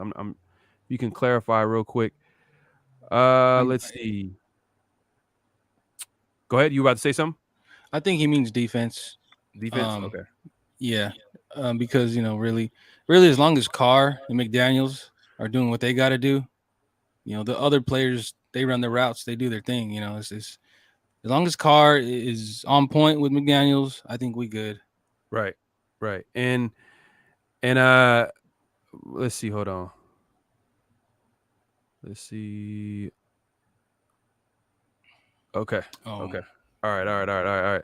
I was just reading something real quick. But Jack Kennedy, I agree with you. That's why when that I forgot to talk about that that message in the Tomb Raider chat about the Klee going to D tackle. Look, at the end of the day, like Klee is literally going to be playing in obvious passing situations. He's not going to be there to stop the run at D tackle. He's going to be probably in obvious running situations. He might be playing that 3-4 DN. Maybe if anything, if they don't put him at D tackle on obvious passing situations, then he might be like another linebacker in pass rushing situations. I don't know what y'all think about that, but I feel like Klee might be he possibly could be an X factor with Patrick Graham because he might fit with this defense and what they want. I think like so Chandler Jones plays both outside linebacker and DN, right? You could have Chandler Jones on one side with Max Crosby on the same side, and as long as you got someone on the other side that can just hold it down and not be a liability, against the run, then that'll be pretty cool. Because imagine Max Crosby and Chandler Jones on the same side for like a few plays, when we really want to get after the quarterback. Yeah. It's all about versatility. You know what I'm saying? No, I get you. And that's what McDaniels and the coaches, they want players that can do a lot of different things. But EJ Rader says, still really want to get Goldman. Hey, I wanted him too. Beginning free agency when he got cut, I really wanted him. And I got someone backstage, but I really wanted Goldman. But at the end of the day, who's our assistant GM? Champ Kelly from the Bears, right? And Goldman played with the Bears. And one of the first moves that we did at the D tackle position that we signed was not Goldman. It was the other D tackle. You know what I mean? And for whatever reason, we haven't even made an attempt to get Goldman. Maybe they're waiting for more cap space, whatever the market to come to them, whatever the case may be. But Champ Kelly has a lot of intel on the Bears players. So if he feels like, Goldman is not going to cut it here for whatever reason, maybe his attitude, whether it's the talent level, he's out of shape, or he's just waiting for that price to drop. Well, because go ahead. The thing with Goldman though is I think he was contemplating retirement at one point. Like he came out and said like, I'm not sure I love football anymore, type of shit. That's crazy. Guys have said that before and just got their mind frame right and came back strong. But when you get to that point, it's like that's a risk for a team, Yeah. But he is at a position where it's, we're not going to ask a whole lot out of him. So, if he wants to play, he has familiarity. So I wouldn't mind it. Yeah, no doubt. But I got someone backstage. Man, this dude, man, he's another Raider content creator. He does this thing, man, specifically at 420 daily, Monday through Friday, maybe on the weekends. This dude he has a very unique channel. He mixes in Raider content with, you know what? I'm just gonna introduce him. This dude, he's one of my favorite content creators. What's good, Raider Gabe? What's going on, brother? What's good? Look at him with the mic. Look at him with the mic. Oh, hey, Gabe, damn. He got a mic though. Okay. Yes, sir. You over there burning in that LA weather right now, huh? For reals, dog. It's like 90 degrees, 95 degrees or something like that. God damn, 90 degrees. I don't know why I'm wearing a sweater. Same here. It's like 95 actually. Sheesh. Something like that. Okay. It's hot now. It's fucking hot. And that's why you gotta live in Northern California, bro. Like it's a whole different vibe, whole different weather. Yeah, I gotta get while y'all getting fried, we're just walking outside like, oh, it's a nice little breeze over here. Hey, no, it's like that. It's like that over here where I'm from, like 95% of the time. You got a couple days, where it's fucked up. I'm gonna get my pool ready, dog. Then I'll be chill. Oh, there you go. Yeah. Oh, shit, I was about to show. It's 94 over here. God damn, that's crazy. But let me get back to the Tomb Raiders and see what they got going on. I see a lot of messages I'm missing out over here. Look at Rod Gas says, on offense, if we get Brandon Cooks and Carr pass the ball in less than 3 seconds, like in 2016, I don't worry about the whole line. He's gonna have a lot of weapons. Facts. That's the point. His point is basically if players get open, then we don't have to really worry about the O-line protecting for too long at the end of the day. Like, that's another way to look at it. Just because we just seen a team, the Bengals, have like literally one of the best offenses in the league. You got like, in my opinion, they damn near have 2 number ones on offense. Yeah. And then obviously the running back Joe Mixon, he's a beast. They have that tight end over there. So they have all this, skill positions. They're on point. But at the end of the day, like, going to the Super Bowl, like they literally went to the Super Bowl without an O-line, pretty much. So that's crazy. That's one way to look at it. I still want an O-line though. Still want O-line. Yeah, if you look at it early in the year, those first 4 games, I think 3 games. I mean, hey, Carr was number 1 in pass yards with that shaky O-line. You know what I'm saying? So, hey, if we could just improve, if we could take it like 2 notches above what we had last year with the weapons we got now, I think we might be good, man. Hell yeah. Hey, Queen, I might need to make you a mod. Is that cool? If you could post the links and everything, if I really want to, you in the Bay, Pharaoh? Yes, I am. Where you at, Queen? Where's Queen from? Does anybody know where Queen from? I don't want to put your business out there, but you know what I'm saying. North Cal. Okay, that's what's up. Oh shit. You official like West. There we go. Look at Gabe, bro. Stunning already, bro. He went Hollywood on me, bro. He went Hollywood on me, man. Hey, OG wants to say, okay, Chronicles of Black Hole. He says, tell Gabe that I clean my lens on my computer to do them lives. No mic though. Trying to give you some insider information. OG, I would rather get Wandale in the 3rd round. That would be crazy. Hey, I've heard people comparing him to, Antonio Brown as far as his skill set. I don't know how true that is. But we'll see, man. We'll see. McDaniel says he's going to take best player available at 3rd round, but I'm not too confident with it. Like I said, the trenches worry me a lot. Like whether it's a guard, a right tackle, I just want someone to get drafted at least in that position group. Hey, that's what's up. Hey, shit. Oh, that's fire time. So you already know, Queen. This is the one that they gave at the. I'm gonna make you a mod. Just because you're from the Bay, I'm gonna make you a mod. the last Monday Night Football game in Oakland. This is the one that they gave away. Okay. Damn. That's a prized possession right there. Hey, speaking of towels, bro. Speaking of towels, bro. All I gotta say is later on that West Coast dugout, bro. I got some shots ready to be fired, bro. I got some shots ready to be fired, bro. I got my Dodger gear ready, though. Hell yeah, man. Hey, that goes for all 3 of you, man. Pull up, man. I'll send you guys all the link, and if you guys want to pop in, it's baseball, man. But I don't know. For sure. I'm super casual when it comes to baseball, but I'll come through, show some love, whatever. But I'm not gonna lie, like I'll go to a baseball game. I like going to a baseball game, day games, night games. It's cool. It's a nice vibe or whatever. But you like the A's? I grew up an A's fan. Yes. Okay. Sadly, I'm an A's fan because you know how they get down. Hey, that's better than the Giants. Good job. Yeah, as long as it's not the Giants. As long as it's not the Giants. As long as it's not the Giants. You know what's funny about the Giants, bro? Like to this day, I don't know how y'all feel about this. This is really off topic. This is strictly a Raider channel, everybody. So if you haven't subscribed, go ahead and hit the sub button, like the goddamn video. But I'm not gonna lie, I did watch Giants games back in the day when Barry Bonds used to play, and that motherfucker should be in the Hall of Fame because I used to call home runs. I used to be like, every time he was at bat, I'd be like, home run. Because if they weren't walking him, it was gonna be a home run. Fucking big head. Yeah. I think the power scheme, the O-line will be much better, possibly. But you know what, McDaniels, I think he ran a mixed scheme. He ran a little bit of zone and he ran power too. Okay. Gotta say pause on that one. I just realized what I said. Yeah. I don't know what that is. We'll just act like it didn't happen. We'll just act like it didn't happen. Just keep swimming. He is like Debo from the Niners in space. I'm trying to OG Fade, man. Usually he's talking about Wandale. Okay. Oh, Wandale. Okay. We need that kind of guy, man. We need that kind of guy who's like out of nowhere gets us 30 yards out of nothing. I mean, I'm not gonna say. I was gonna say Debo's like one of a kind, but you never know, bro, because these guys are different athletes nowadays, though. But yeah, Debo's crazy, man. Debo, that dude, I give that fool respect. I hate the fucking Niners, but that dude the baller, man. And the thing is about Debo though, like it's a combination of him with Kyle Shanahan. Yeah.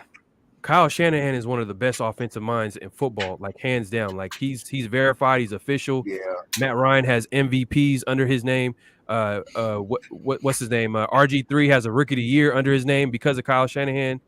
And then obviously, like he comes to the Niners, and Niners were kind of messing up. And I'm not a Niner fan, fuck the Niners, whatever. But I'm gonna recognize real at the end of the day. Like I see what they're doing out there, and they got squad over there, man. And he's one of the reasons is because he's one of the best offensive minds in football, and that defense is crazy.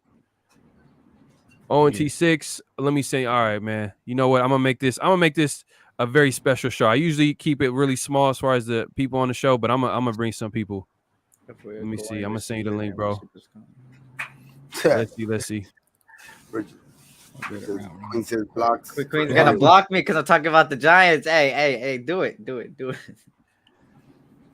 Let's see. And SC trying to get blocked. God damn, SC guy. Hey, are you trying to get blocked on live? Hey, just she's gonna try to block me from my own channel later on once I start throwing shots at the Giants, bro. Yeah. Hey, Queen, be careful with the block button, please. Don't block everybody. Hey, go ahead. Don't block everybody. Hey, do you know the story of her the first time she became mod on my channel? She blocked Prez in under 10 seconds. What? Wow. What did he say? He said something crazy? They were just saying something. She's like, if I become mod, watch. I put her mod and she kicked the shit off. What happens? I know this sounds going to sound like a crazy question. What happens when someone gets blocked? Do they get blocked from the channel? No. You could time them out for like 90 seconds, like 3 minutes. You can block it permanently, and then but you have to get the URL and all that shit, and you put it in like the blocks or whatever. And then you can unblock it too as well. Okay, got you. And then Raider 7581 Greg. I like how you put the Greg in there just to make it simple. I'm just gonna call you Greg. If we're going receiver, then we should go Sky Moore. He's the Henry Ruggs with better route running. Okay. I've heard that too. I've heard that he's one of the best deep threats. I don't know about Henry Ruggs because I'm not gonna lie. Like I haven't seen a lot of like speedy receivers with his skill set, because Henry Ruggs, he literally killed the combine. Like his vertical was 40 inches, damn near 4.2 speed, super athletic. And then we've all seen Henry Ruggs attack the ball in the air, and obviously he's not playing with the Raiders, and good luck to him and his fam. He's in a tough situation, but when he was playing with us, this dude had a skill set where he was explosive, and he used to attack the ball in the air too. He played like a big boy. He played like he was 6'4", 6'5". I know we've seen some of those catches where I think it was against the Dolphins, where he had a catch against Xavier Howard. He just mossed him. The year prior against KC, he mossed one of the DBs on KC, one of his deep balls, that game that we won in KC. You know what I'm saying? Yeah. So I don't know. Henry Ruggs was definitely a different player. He started getting better, bro. In this offense, he would be that speed dude. Plus, he was getting better at everything else. Man, it hurts, man. It hurts. So this offense would be unstoppable right now, though. All right, man. I got someone backstage. Not to cut you off, brother, but I got someone backstage. He's one of the realest Raider fans out here, man. Always showing love to all the content creators, bro. Man, let me say less and bring him on. Y'all know him as ONT6, man. What's good, brother? Let's go. What's up, brother? It's fucking hot in Mobile, huh? Fuck yeah, bro. It's 93 degrees. I'm in my garage, but I just got a new jersey pickup, guys. I want to show you what I got. Oh, they got them already? He got. We're getting some exclusive shit right here. One of the biggest. The Merrick. Oh shit. He got the Merrick jersey. Oh, that's dope, man. That's nice. Merrick. Number 7. I need to get my own jersey with my name on behind it. That's the jersey I want. That's the only jersey I want to own. Hey, my last name is literally Tom Flores, bro. The Flores. That's my last name. So screw it. I got his jersey. I was like, you know what? Oh shit. There we go. Fuck it. It works, right? It works. It works out. Hey, Cool Kev has a message for you, SC. Hey, didn't you get the other one? That one hasn't got there yet? Cool Kev. Nah, that shit ain't coming up for another 3 weeks, Gabe. Oh damn. Yeah, that shit sucks. Queen has a special announcement. Hit them likes if you're new here. Don't forget to subscribe to Pharaoh. Yes, and make sure to subscribe to the content creators here. My boy Problem, SC, and Raider Gabe. You know what I mean? Just go ahead and support these brothers. They're doing big things on their channels as well. We got to support everybody in Raider Nation. Make sure to like their videos and subscribe. Yes, sir. And let's see. Let's get back to the Tomb Raiders, man. Let's see what they. Let's see. Damn, SC, you in the chat over here trying to flirt. Hey, Circus Raider. Prez said Queen wasn't blessed in the waters of Lake Minnetonka. Damn shame. Oh shit. Man. Oh man. Y'all talking shit. Y'all talking shit in the chat. Let's see. Let me catch up because I think I'm behind. Oh yeah. I'm behind. Black Tide Raider, man. I appreciate you pulling up, brothers. He says, salute Pharaoh, Problems, Gabe, Lunchable Stacking, Capri Sun Killing, brother Eric. Oh, man. Damn. It is, Black Tide. That's a crazy line right there. That's a crazy line. Salute. Jack Kenneth says, Pharaoh, great show. Phone needs charging. Need to talk against the dark. Oh, my God. He compared the Dodgers to the Donkeys. Look at this guy. Don't go in and expect my Dodgers like that. Oh, no, come on, the Giants are the Lions. Fucking orange. Fucking orange, dog. Hey, fucking Lions. There you go, Jack. It's on. It's baseball season itself. Yeah. But so how y'all guys feeling, man? I want to hear what you guys have to think. I mean, obviously, I've been talking for a little bit about, the Raiders kind of going after like certain, not going after, but like bringing in like certain prospects that kind of are, that give you a little bit of hint of like what they're looking for possibly. Like with some of the receivers, they're pretty speedy. Some of the rumors we're hearing with Brandon Cooks, speedy receiver. They brought in some D tackles. They brought in a cornerback for a prospect visit. So like this is kind of telling you like where their mind is at, like where they possibly they can go and draft in the third round, maybe possibly second round if they trade up. So what positions do you think? What player do you guys think that you guys would want? I mean, I asked SC. Think Problem. I don't know if you got a chance to. Because SC was like he wanted George Pickens. Pickens was your guy? Yeah. Somebody in the chat said Pickens. Okay. And you had a few players. What do you guys think of players that you feel like if they're available, let's draft them in the third round? I know there's a lot of players, but let's be realistic here. I know I don't want to hear no Jordan Davis. Like I don't want to hear shit like that. You know what I'm saying? Like oh shit. Shit. I want Mechie from Alabama, but he tore his ACL, so his draft stock. I think he tore it. Shit, I don't know when he tore it, but he would be a first rounder. But he's gonna fall maybe to the third. You know what I mean? Yeah. Do you take a risk on that kind of player tearing the ACL? Kind of tough. So, George Pickens. You talking about George Pickens? No, John Mechie. John Mechie. Okay, so Alabama. He tore his ACL. Yeah. So that's his situation. Yeah. Damn, both Alabama receivers tore their ACL. That's crazy. I think it was in the national the championship. It was something. No, that was Jameson. No. Oh yeah. It was like the SEC Jameson. Championship or something. And then he the one that tore us in the. Yeah, he was the most recent one. Mechie was the one in mid-season. Yeah. Yeah. Exactly. So he'll be actually ready, or what? That depends on everybody's body's different or whatever, but he'll be most likely ready before season starts. You know what I mean? They said he'll be ready in June. Okay, yeah. Ready in June. For sure. But yeah, man, dog. Some picks like third round. Who's the guy that you would want to be in a like if they're available in the third round? Like the Raiders got to pick them up. Like if God blessed us, but realistically blessed us, like a guy that was projected to go in the second round, and he just somehow, some way dropped in the third round. I don't want, like I said, I don't want to hear. You said what? Chad Muma. Okay, linebacker. I like that. Like for me, I know he had a rough fucking Senior Bowl, but the film don't lie on him, and that's my boy Kobe Bryant from Cincinnati, dog. The cornerback. I don't care, dog. If he's there in the third round, bro, I'm taking him, bro. I don't give a fuck. I'm sorry. I know everybody came in for the Senior Bowl, but the film don't lie, bro. The film don't fucking lie. And white runs, black type. So hold up. So you're telling me that you would take Kobe Bryant in the third? It's not a little too early. You know what I mean? Yeah. Some He projecting him has going to like fourth round. yeah, he's projected because you could probably get him in the fourth, dog. I'm saying, like, if Well, you I'm really just want him, saying, you could probably get him in the fourth.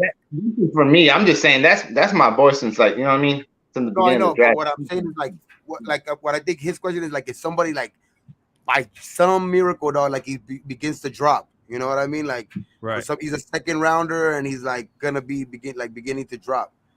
Because Kobe, I think you could get him in the third round, even if that's gonna be like a little bit of reach, you can still Right. get him in the third round. Yeah. For But I sure. don't know. That's who I would take in the third, though. But If hey, at the end of the day, if it's a guy that they want, you know what I mean, they value. You know how Yeah. you know how it works. You know what I mean. We've seen it with the Raiders. They Yeah, got their for own draft board. Like they have their own. Cleveland Farrell, Exactly, Clean Farrell, guys like all the Leatherwood. years, You know what I'm saying? Leatherwood. Yeah. all the, So you can't, we got to give Josh McDaniels and old boy Ziegler a draft. You know what I mean, to see how they're gonna work, bro. Because to be honest with you, I think we're gonna get back in the second round somehow, some way. I think so, but we'll see what happens. But that's why it's I gonna be even like interesting. a Christian Watson, even too. Christian Watson would be nice too. Well, he would be too. Yeah. Dark Raider, I think this is speaking to you. Problem. It would help that Alabama run a similar scheme to McDaniels because he's talking about John Mechie. Yep. You know, like I think the offensive coordinator for Alabama was what's it, O'Brien? Wasn't he O'Brien? Bill O'Brien, who was Yeah, under Bill O'Brien. he Yeah. was under Belichick. So Yeah. that That makes sense. whole tree. Yeah, that makes sense. You know what I mean? John Mechie is obviously a guy that keep an eye on, maybe possibly, but if he's hurt, it kind of drops. You know, and we were talking about this earlier. Problem like his draft stock is dropping, and like for a guy that's hurt like that, would you take him in the third round or would you wait a little bit, maybe wait until the fourth? I mean, he can go borderline like top of the second round. So if he drops to the bottom of the third to us, right? I would take him. If there's no, Are we in the top of the third or the bottom of the bottom? Third? Like, Bottom. We got the okay. 86th pick. Okay. 86th pick. So that's the bottom. Yeah, that's damn near the bottom. Not too bad. Like middle of the pack. Yeah. So I mean the value's there if you want him. But if a guy like one of these stud linebackers who's supposed to go to the second drops to the third, like Brandon Smith, Christian Harris, or a D tackle like Travis Jones, Logan Hall, if one of those guys falls, I'm picking one of those guys. Yeah, I don't care what receiver's there, because you could pick a receiver in the fourth. Yeah, there's a lot of receivers. Appreciate you pulling up Eric Raiders haters Hunter. George Pickens or Jameson will. Hey, they're not gonna be there, bro. They're not gonna be there. Pickens is a dream, bro. He's gonna be gone in a second. Williamson, I've seen a lot of mocks where Williamson is going in like the first round. Like a lot of teams they value him. I've seen like rumors, like a lot of teams really value Williamson, even though he's hurt with the ACL. They still want him in the first. And I've seen a team that I've seen that is gonna draft him is Green Bay. You know what I mean? And Green Bay, obviously, they have a big need at wide receiver.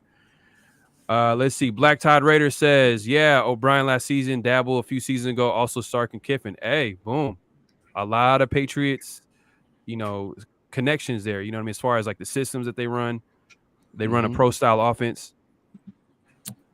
Greg is like in the third, wide receiver Sky Moore, tight end Isaiah Likely. He's giving us the full – his full like dream list over here. Third round, Sky Moore, tight end Isaiah Likely, cornerback Kobe Bryant, right tackle Max Mitchell, safety Nick Cross, linebacker Darian Beavers. If they dropped, I would love Devontae. Oh man, that's gonna be hard. Yeah, that's gonna be hard. That'd be a miracle. That would be extreme trade up right there. We have to go in the top of the second, possibly. Because I've seen a lot of mocks where he's going in the first round, so I'm not sure if he'll be there. But guys like Sky Moore, possibly. You know what I mean? Possibly. Darian Beavers, possibly. But what do you guys think about this? That's a good list. It's a good list. I wouldn't mind a few of those guys. But I mean, like, I think if we were to trade up, I don't think it'd be to the second round. I don't think we have enough picks to trade up. I don't know. So that's all speculation, right? But what you could do is you could package one of those fifths and a future fifth, something like that, and trade up and trade your third pick. We have the 86th pick. If we were to trade up to like pick 70, you would have a prime pick right there. There's going to be like 3-4 players who can start right away, and you don't got to give up too much, But you going up to the second, you got to give up something good. Yeah, which I don't know we have. Yeah, that's true, man. But yeah, I mean, I've heard like, hey, we've talked about this before with Dave Ziegler and how like the Devontae Adams trade went down, and how the negotiations he didn't want to give up the second round pick this year. He wanted to give up the second round next year because he really wanted to draft somebody this year in this draft because it's his first draft. You know what I mean? So he wants to make sure we can get enough players, enough talent on his team. So that has you thinking like, hey, if the opportunity presents himself and the player drops that they want in the draft, they might trade up and get a second. I don't know how they're going to make it happen. We all kind of speculated. Is it Mullen going to get traded? Some people might say Waller. I don't think that makes sense. But some people have thrown his name in there, like maybe a Josh Jacobs with a pick. Maybe, like you said, packaging a player with a pick might make sense. But, at the end of the day, like we won't know until draft approaches. Cool. Okay. Eric Rader Hunter. I'm going back to his comment. He says Travis Jones. You really like Travis Jones? Okay. Yeah, Travis Jones cool. Cool Kev 75 says we need that O-line to hold the 4.5 to go deep to get right tackle with the 3rd round pick. O-line 4 to 5 seconds. That's a lot of time, man. It's a lot. Like, he wants time.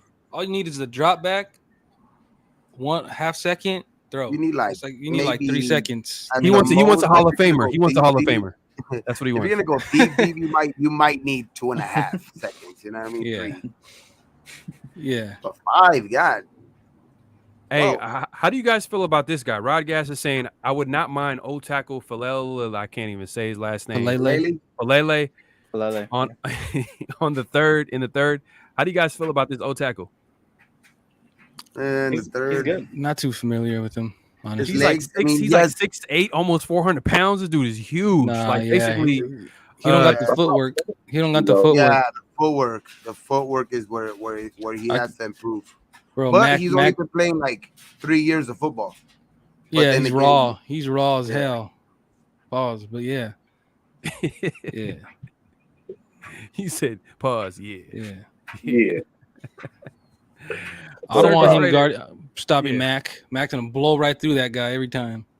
I think he would definitely need to lose some weight because at the end of the day, like I think a guy that big with that size, you gotta like question like, is he gonna have problems with speed rushers? Exactly. You know what I'm saying? Yeah, bad feet. He has bad feet. Because you don't need to be like 400 pounds to like you know what I mean? Like if you got natural strength, I think that's good enough. I'm just saying we don't need a Leatherwood at right tackle. You said what? I said we don't need another Leatherwood at right tackle. Yeah, true. I mean, at the end of the day, I think this coaching staff, like, they're kind of unpredictable because at this point they kind of with their actions, they're telling you exactly how they feel about the roster. And the fact that they haven't really attacked free agency with O-line, like not picking up any major linemen, and there's still time. There's still time because there's still OTAs. Once OTAs approach and they see Leatherwood in practice and OTAs, and if he's terrible, then that means they're probably going to make some moves. They're going to make an adjustment. But as of right now, they're letting us know that they're okay with the O-line. And Circus Raider says, Jordan Davis is a 4th-round prospect we can get, but seriously, I'd say our 3rd-round pick will be linebacker or Falele if he's still there. He has good potential, but he's still raw to be a higher pick. Got you.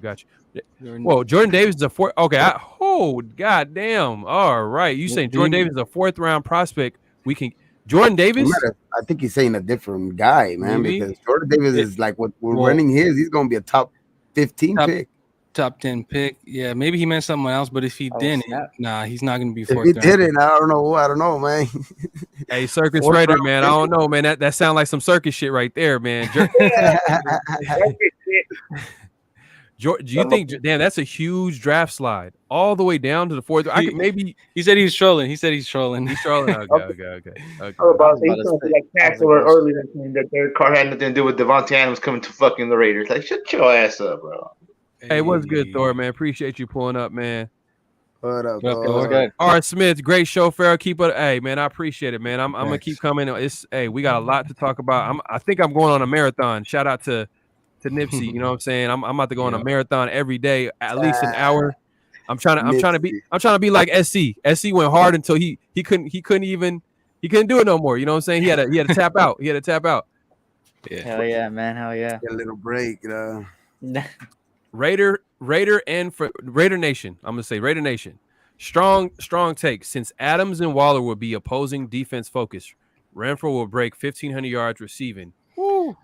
See, but the thing about that though is that he's not a big play guy, so he would have to catch like 130 catches to get that. You know what I'm saying? And that means if you catch 120 balls, 125, you got to have 180 targets, 170 targets. That's Adams. Adams is going to get that.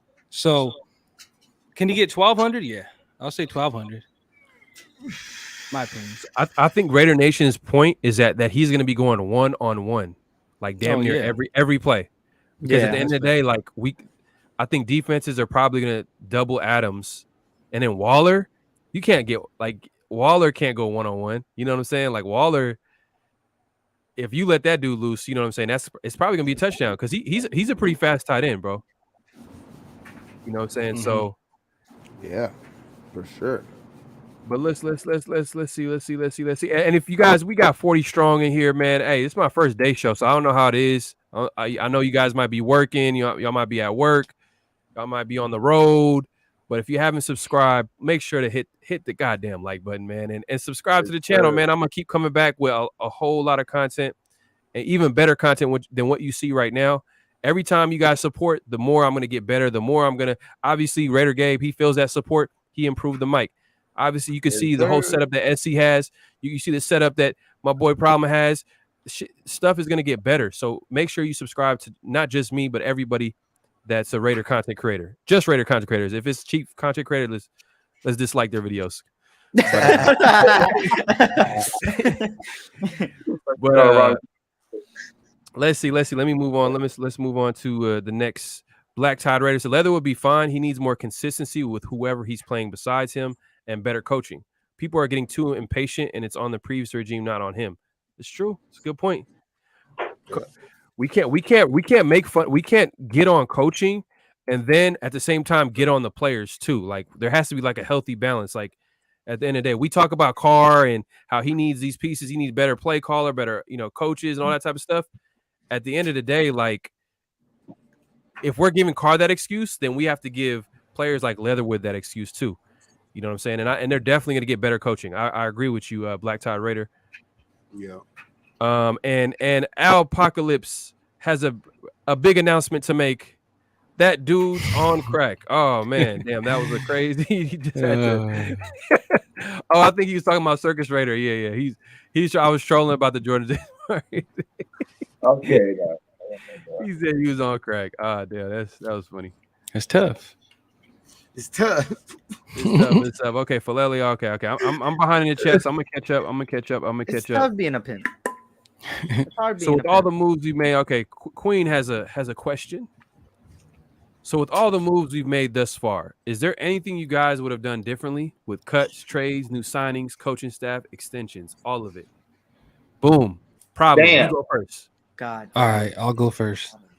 The only thing that bothers me is that we don't have a second round pick this year. Right.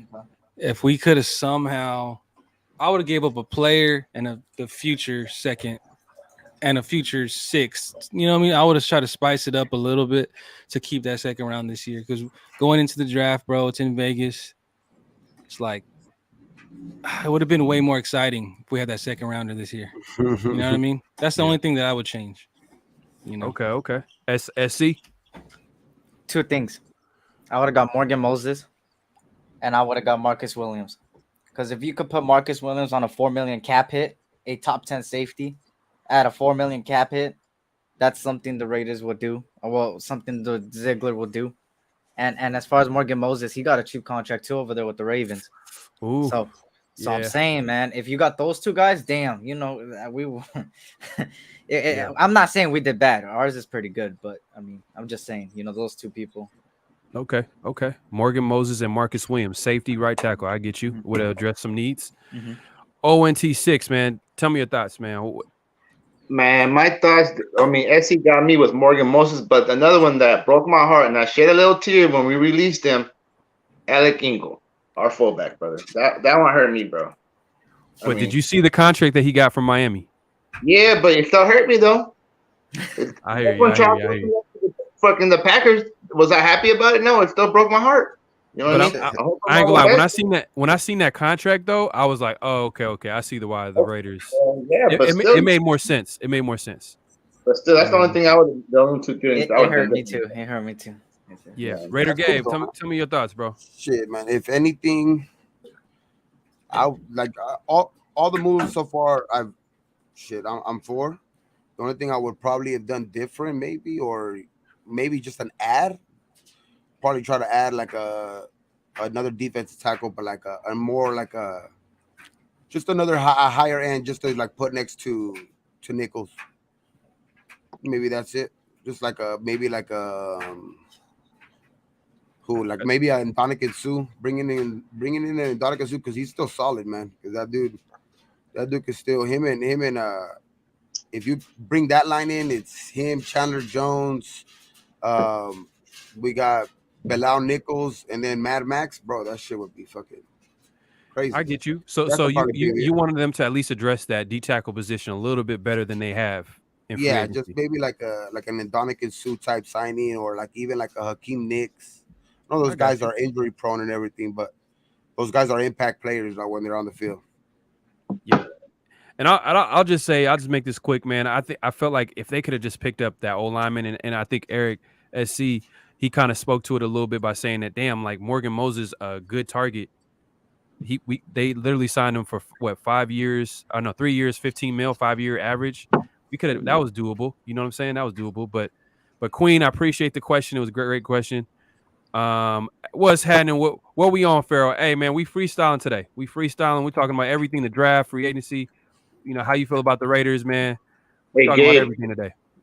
Gabe, T-minus 2 minutes to 420. Oh shit! Subscribe. Hey, make sure you do that, everybody. Yeah. Make sure to subscribe to the channel if you haven't already. For that one. I'm a fucking pass out. Let me go get a fan or some shit, bro. It's hot as fuck, bro. Mother Nature, what are you doing with me? I'm cool right now. The air is like going. It's like a breeze right now, dog, and I'm in the fucking patio. Shit, hey, Victor Bolker says just got your likes to 69. Raider Nation for life, for sure, bro. You're hilarious. You're hilarious. Okay, let me catch up to the chat. Let's see. Okay. He got a bag. He deserved it. Okay, let's see. We got a new guy, Chindo Ramirez. Appreciate you pulling up, brother. Alec, a real Raider for life. Yeah, man, Alec Ingo, man, he was definitely he was a captain on the team, so I was kind of surprised that they would get rid of like a good locker room guy. But then when I seen the contract with Miami, it was kind of like, I don't know if I want to pay a fullback that much money. Like, I'm cool. Like, we got other needs. Let's be real. At the end of the day, we're fans of the team. We like the players. We wish them well. He's getting paid. He's doing his thing with Miami. So it's not all too sad for him. It's not a big deal. Okay, let's see. Austin Martinez, I would have begged Champ Kelly to get Mac back. So I'm gonna let y'all. What do y'all think about this? Are y'all like kind of low key upset that the Raiders didn't go after Mac if he was available? No. Not with that contract, you got me fucked up. Craig. Yeah. Yeah. I just don't like going backwards, bro. Yeah. And not that he's not a great player and can improve our team, but just, I mean, he's a former Raider at this point. I don't like rekindling shit, especially with that contract, like Ati6 said. We wouldn't be able to go to Adams, I don't think, possibly. As much as I wanted to play Return of the Mac all the time, it is the money, and besides that, his injury prone. Chandler Jones has been more healthy than Mac. So I'd rather, at this point, best available is availability and all that stuff. So 420. There you go. Okay. There you go. So look, this comment right here. Obviously, if Mac was available, I think the Raiders would have definitely kind of considered him as an option to get him on the Raiders, especially for what they traded him for. Like, it was a second and a fifth for a guy like was all pro literally like the season before. Like, we all know what the caliber of player that Khalil Mack is. But let's keep it real. Do you think the Bears, who clearly lost the trade, because they draft all that capital and they literally traded him away. Like what 2 years after signing the deal? Yeah. I don't know how many years after. Yeah. So I feel like the Bears would have never traded with the Raiders. It just would have been a bad like PR move, in my opinion. I think that they're like, no, we're not trading with the Raiders. We can definitely trade somewhere. And it so happened to be the Chargers. But it is what it is. Yeah. But the other thing is too, the only reason they got him that cheap too is just because they had to store that $24 million of that contract. You know what I mean? If they didn't do that, they would have got him for a lot cheaper. But it is what it is. Yeah.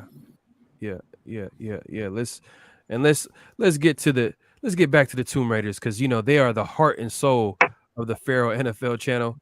You know what I mean? I always, hey, in my opinion, I think that the Tomb Raiders, and I know you guys I don't know what y'all call your chats or whatever. They are the heart and soul of the channel at the end of the day. Like, they keep the conversation going.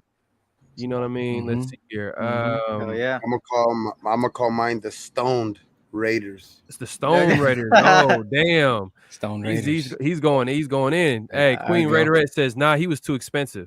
Saying too expensive. Okay. Cool Kev's Mac was not worth it. Okay. Raiders 805 says, hell no, Mad Max does the job. We don't need Mac. I think we're all but hurt because he went to the Chargers. Let's be honest. Let's be honest. If Mac was coming to the Raiders, we would have been celebrating like, oh, you dumbasses. Y'all fucking traded your first round picks, and now we got, you know what I mean? It would have been a whole different story. But I gotta burn my jersey, bro. I gotta do something with it. I don't want it. I know. No, the thing is, what's interesting about the trade is that Khalil Mack had a no trade clause. He had to accept it. Yeah, I accept it. He did. So he did on purpose. That mother. But hey. But no, go ahead, brother. Go ahead. No, I just seen that. Did you see him in the press introduction when he got introduced as the Chargers? When he was up there with his jersey, he looked all sad and depressed and shit. Yeah, I seen it. Bro. I seen it.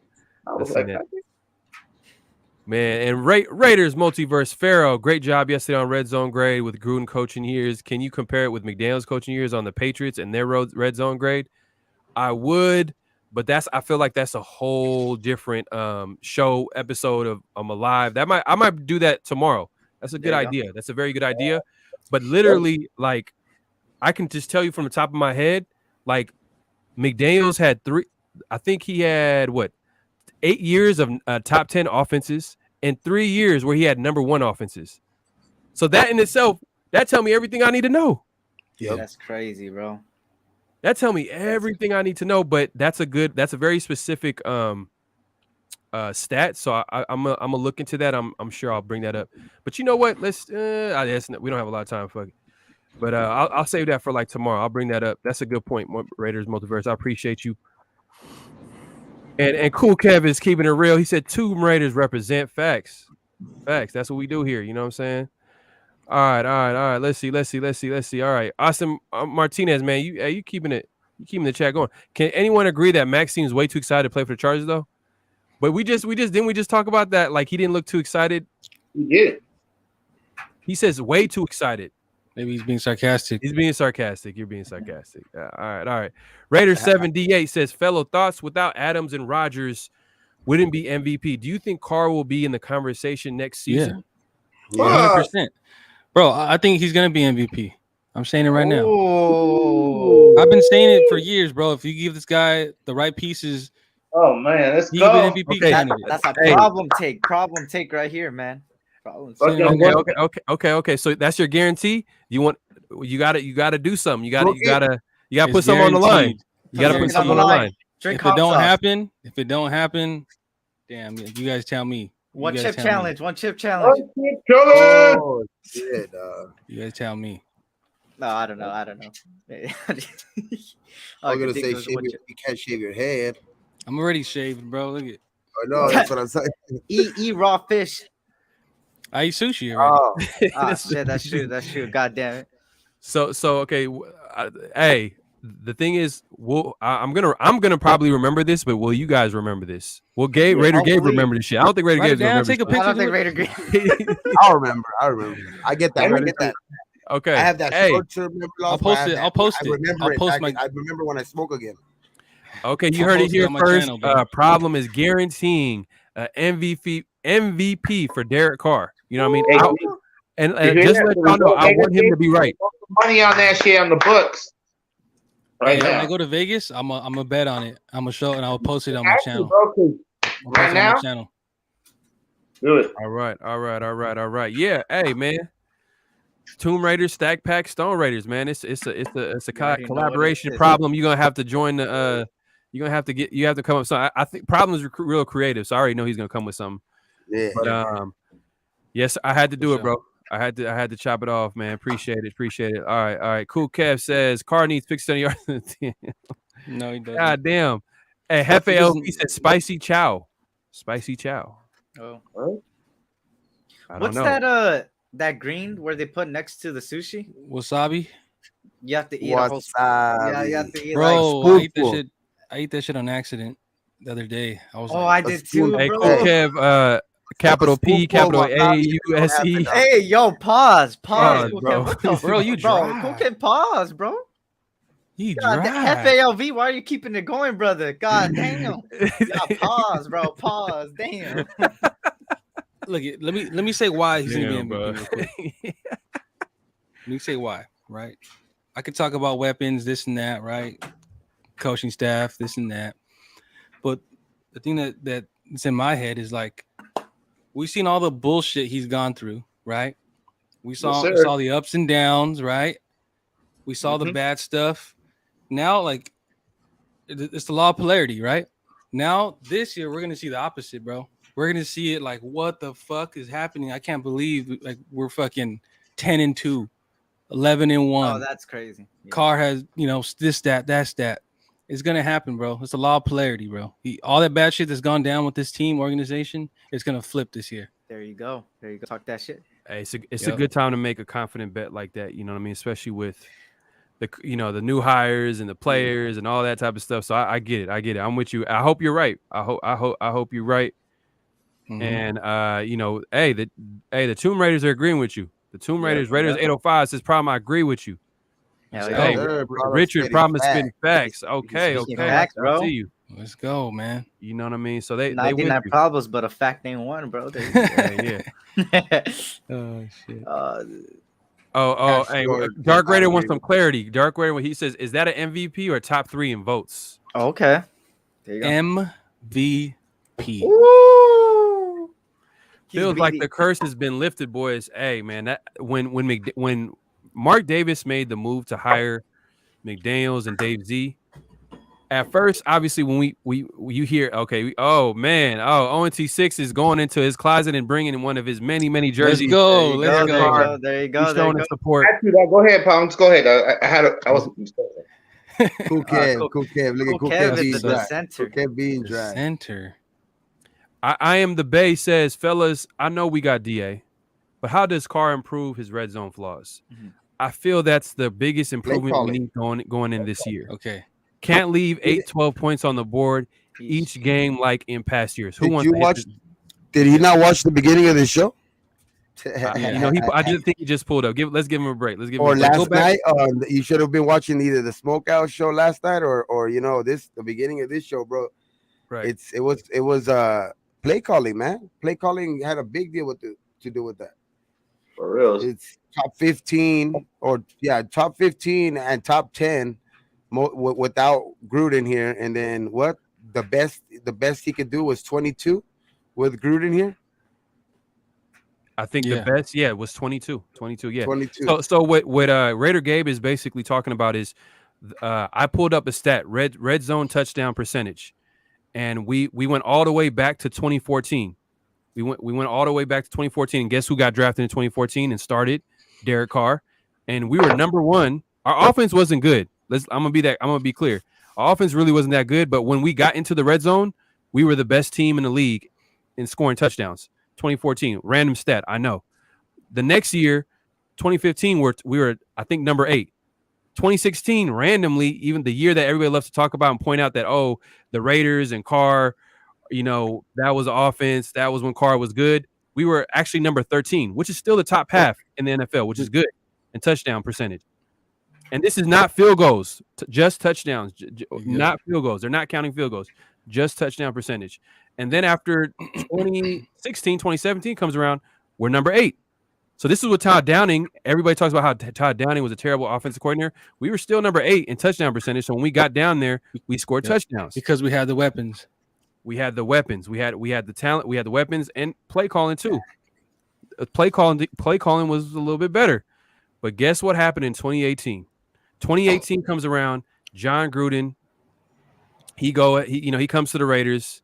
His overrated ass, and our touchdown percentage went all the way to number 22 in the league. So 2018 number 22, 2019 still number 22, and then 2020 it was 23rd. 23rd. Yep, and then last year was the worst. Yep, last year was the worst. So, exactly. And so look, I got a question for you guys. Look, it relates. Joe Burrow, right? Elite quarterback. We'd agree, right? Yeah. Elite quarterback. Yeah. He's pretty at least on his way there. At the very least, he's on the way there. No, he's there. Yep. He's there though.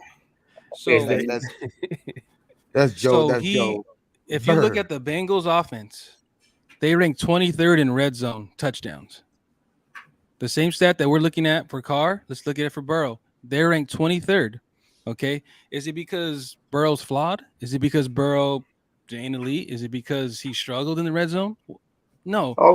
Look at it. His O-line was very weak, right? Horrible. Burrow had the weapons. So where in this? How can they struggle to get the ball in the red zone? How do they struggle getting touchdowns? Most of their scoring was from fucking deep. So what was it? You know? Yeah. And so my main point is it's not the quarterback's fault that they were 23rd. No. Right? Nope. He's a great quarterback. Yep. So why do we pin it all on Carr? Play calling, because when they get down there, because that's why the Bengals scored everything from deep. But when they get down there, the play calling, because how can you, because exactly to your point, problem, like you could say Joe Burrow's great, right? But when he gets down there, it's not that his greatness goes away. It's just that the play calling is not there when they're down there in the red zone, and when they're from deep, they have the most of the field to work with, and you can see his greatness. You know what I mean? It's not that the greatness isn't there; it's that the play calling is just bad in the red zone. And I am the Bay. That's what Farrell just said, bro. Since 2018, when Gruden came in, we were at the bottom of the league. Once Gruden came in. Okay. Hey, so look, so Raiders 05. I think people want to see the Pats red zone offense, and then I'm gonna get into this, and then I'm gonna have to wrap it up. But I'm gonna share the screen real quick. Let me see if no, not this button right here.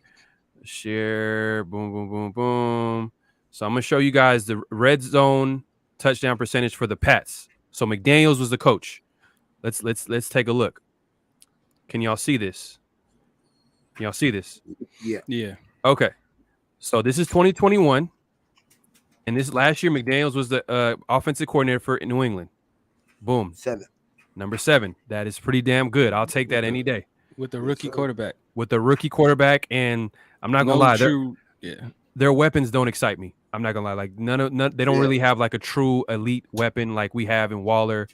I'm not gonna lie, I'll take a receiver. I'll take all our receivers. Well, not all, but Renfro over any receiver they have on offense. Maybe Aguilar solid, but Renfro, I'll take Renfro. Yeah. So they have to over there now.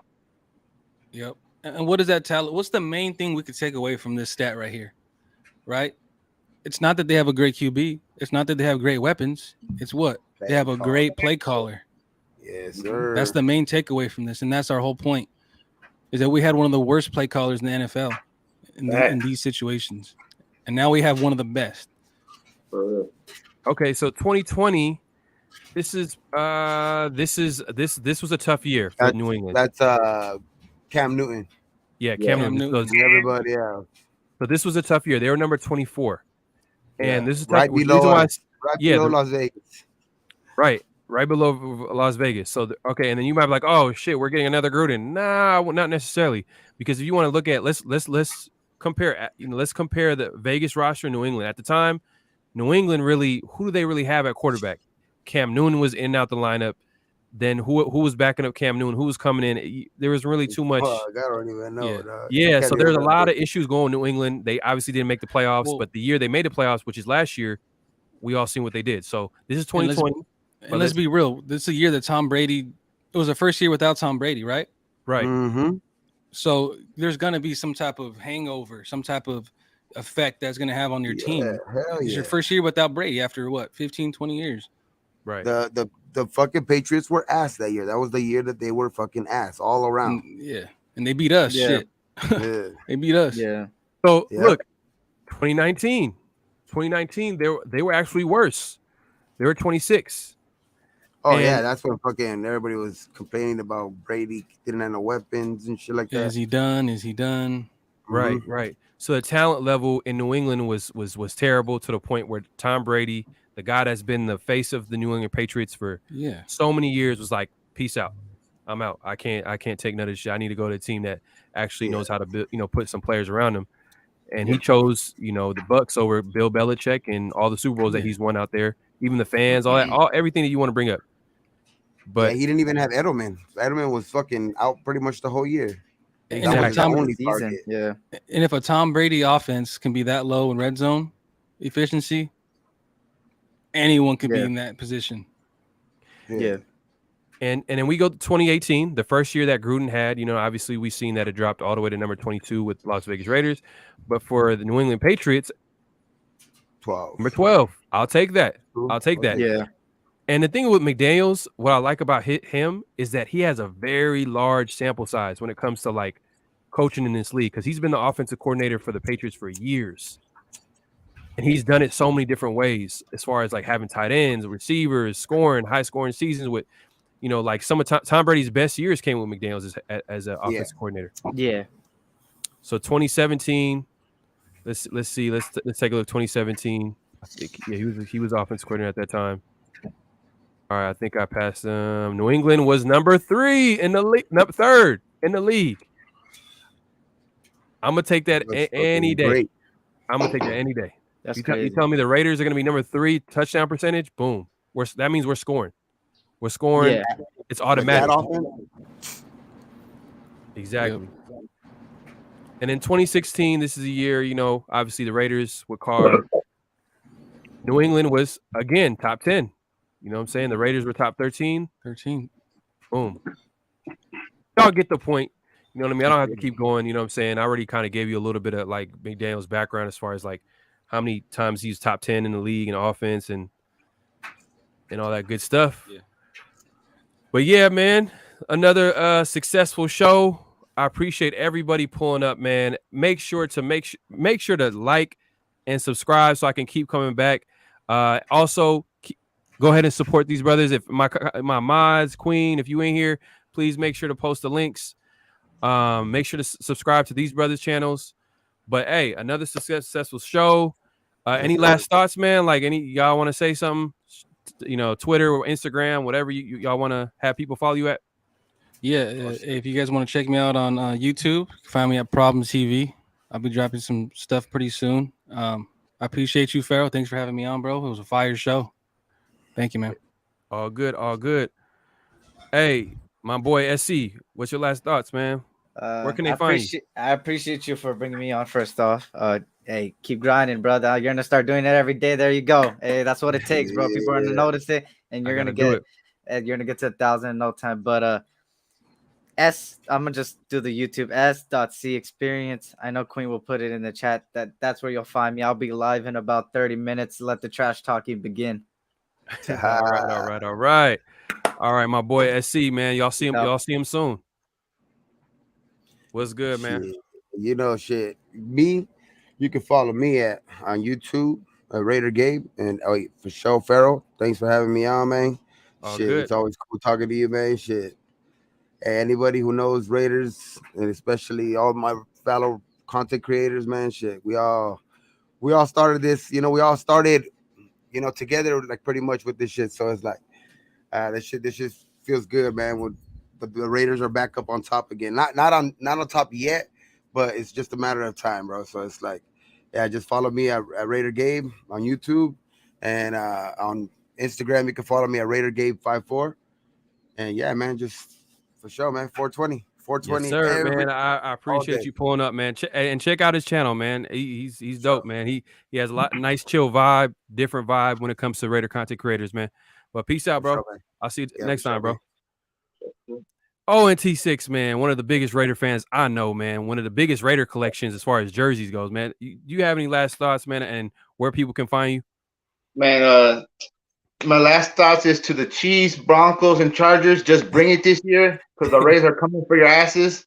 And one last thing, Raiders, let's fucking go.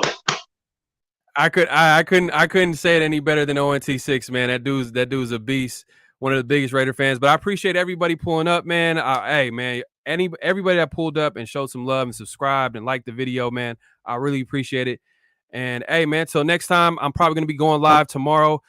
Just be on the lookout. I usually make announcements on Instagram and Twitter. And yeah, man. Till next time, bro. Peace. Just win, baby.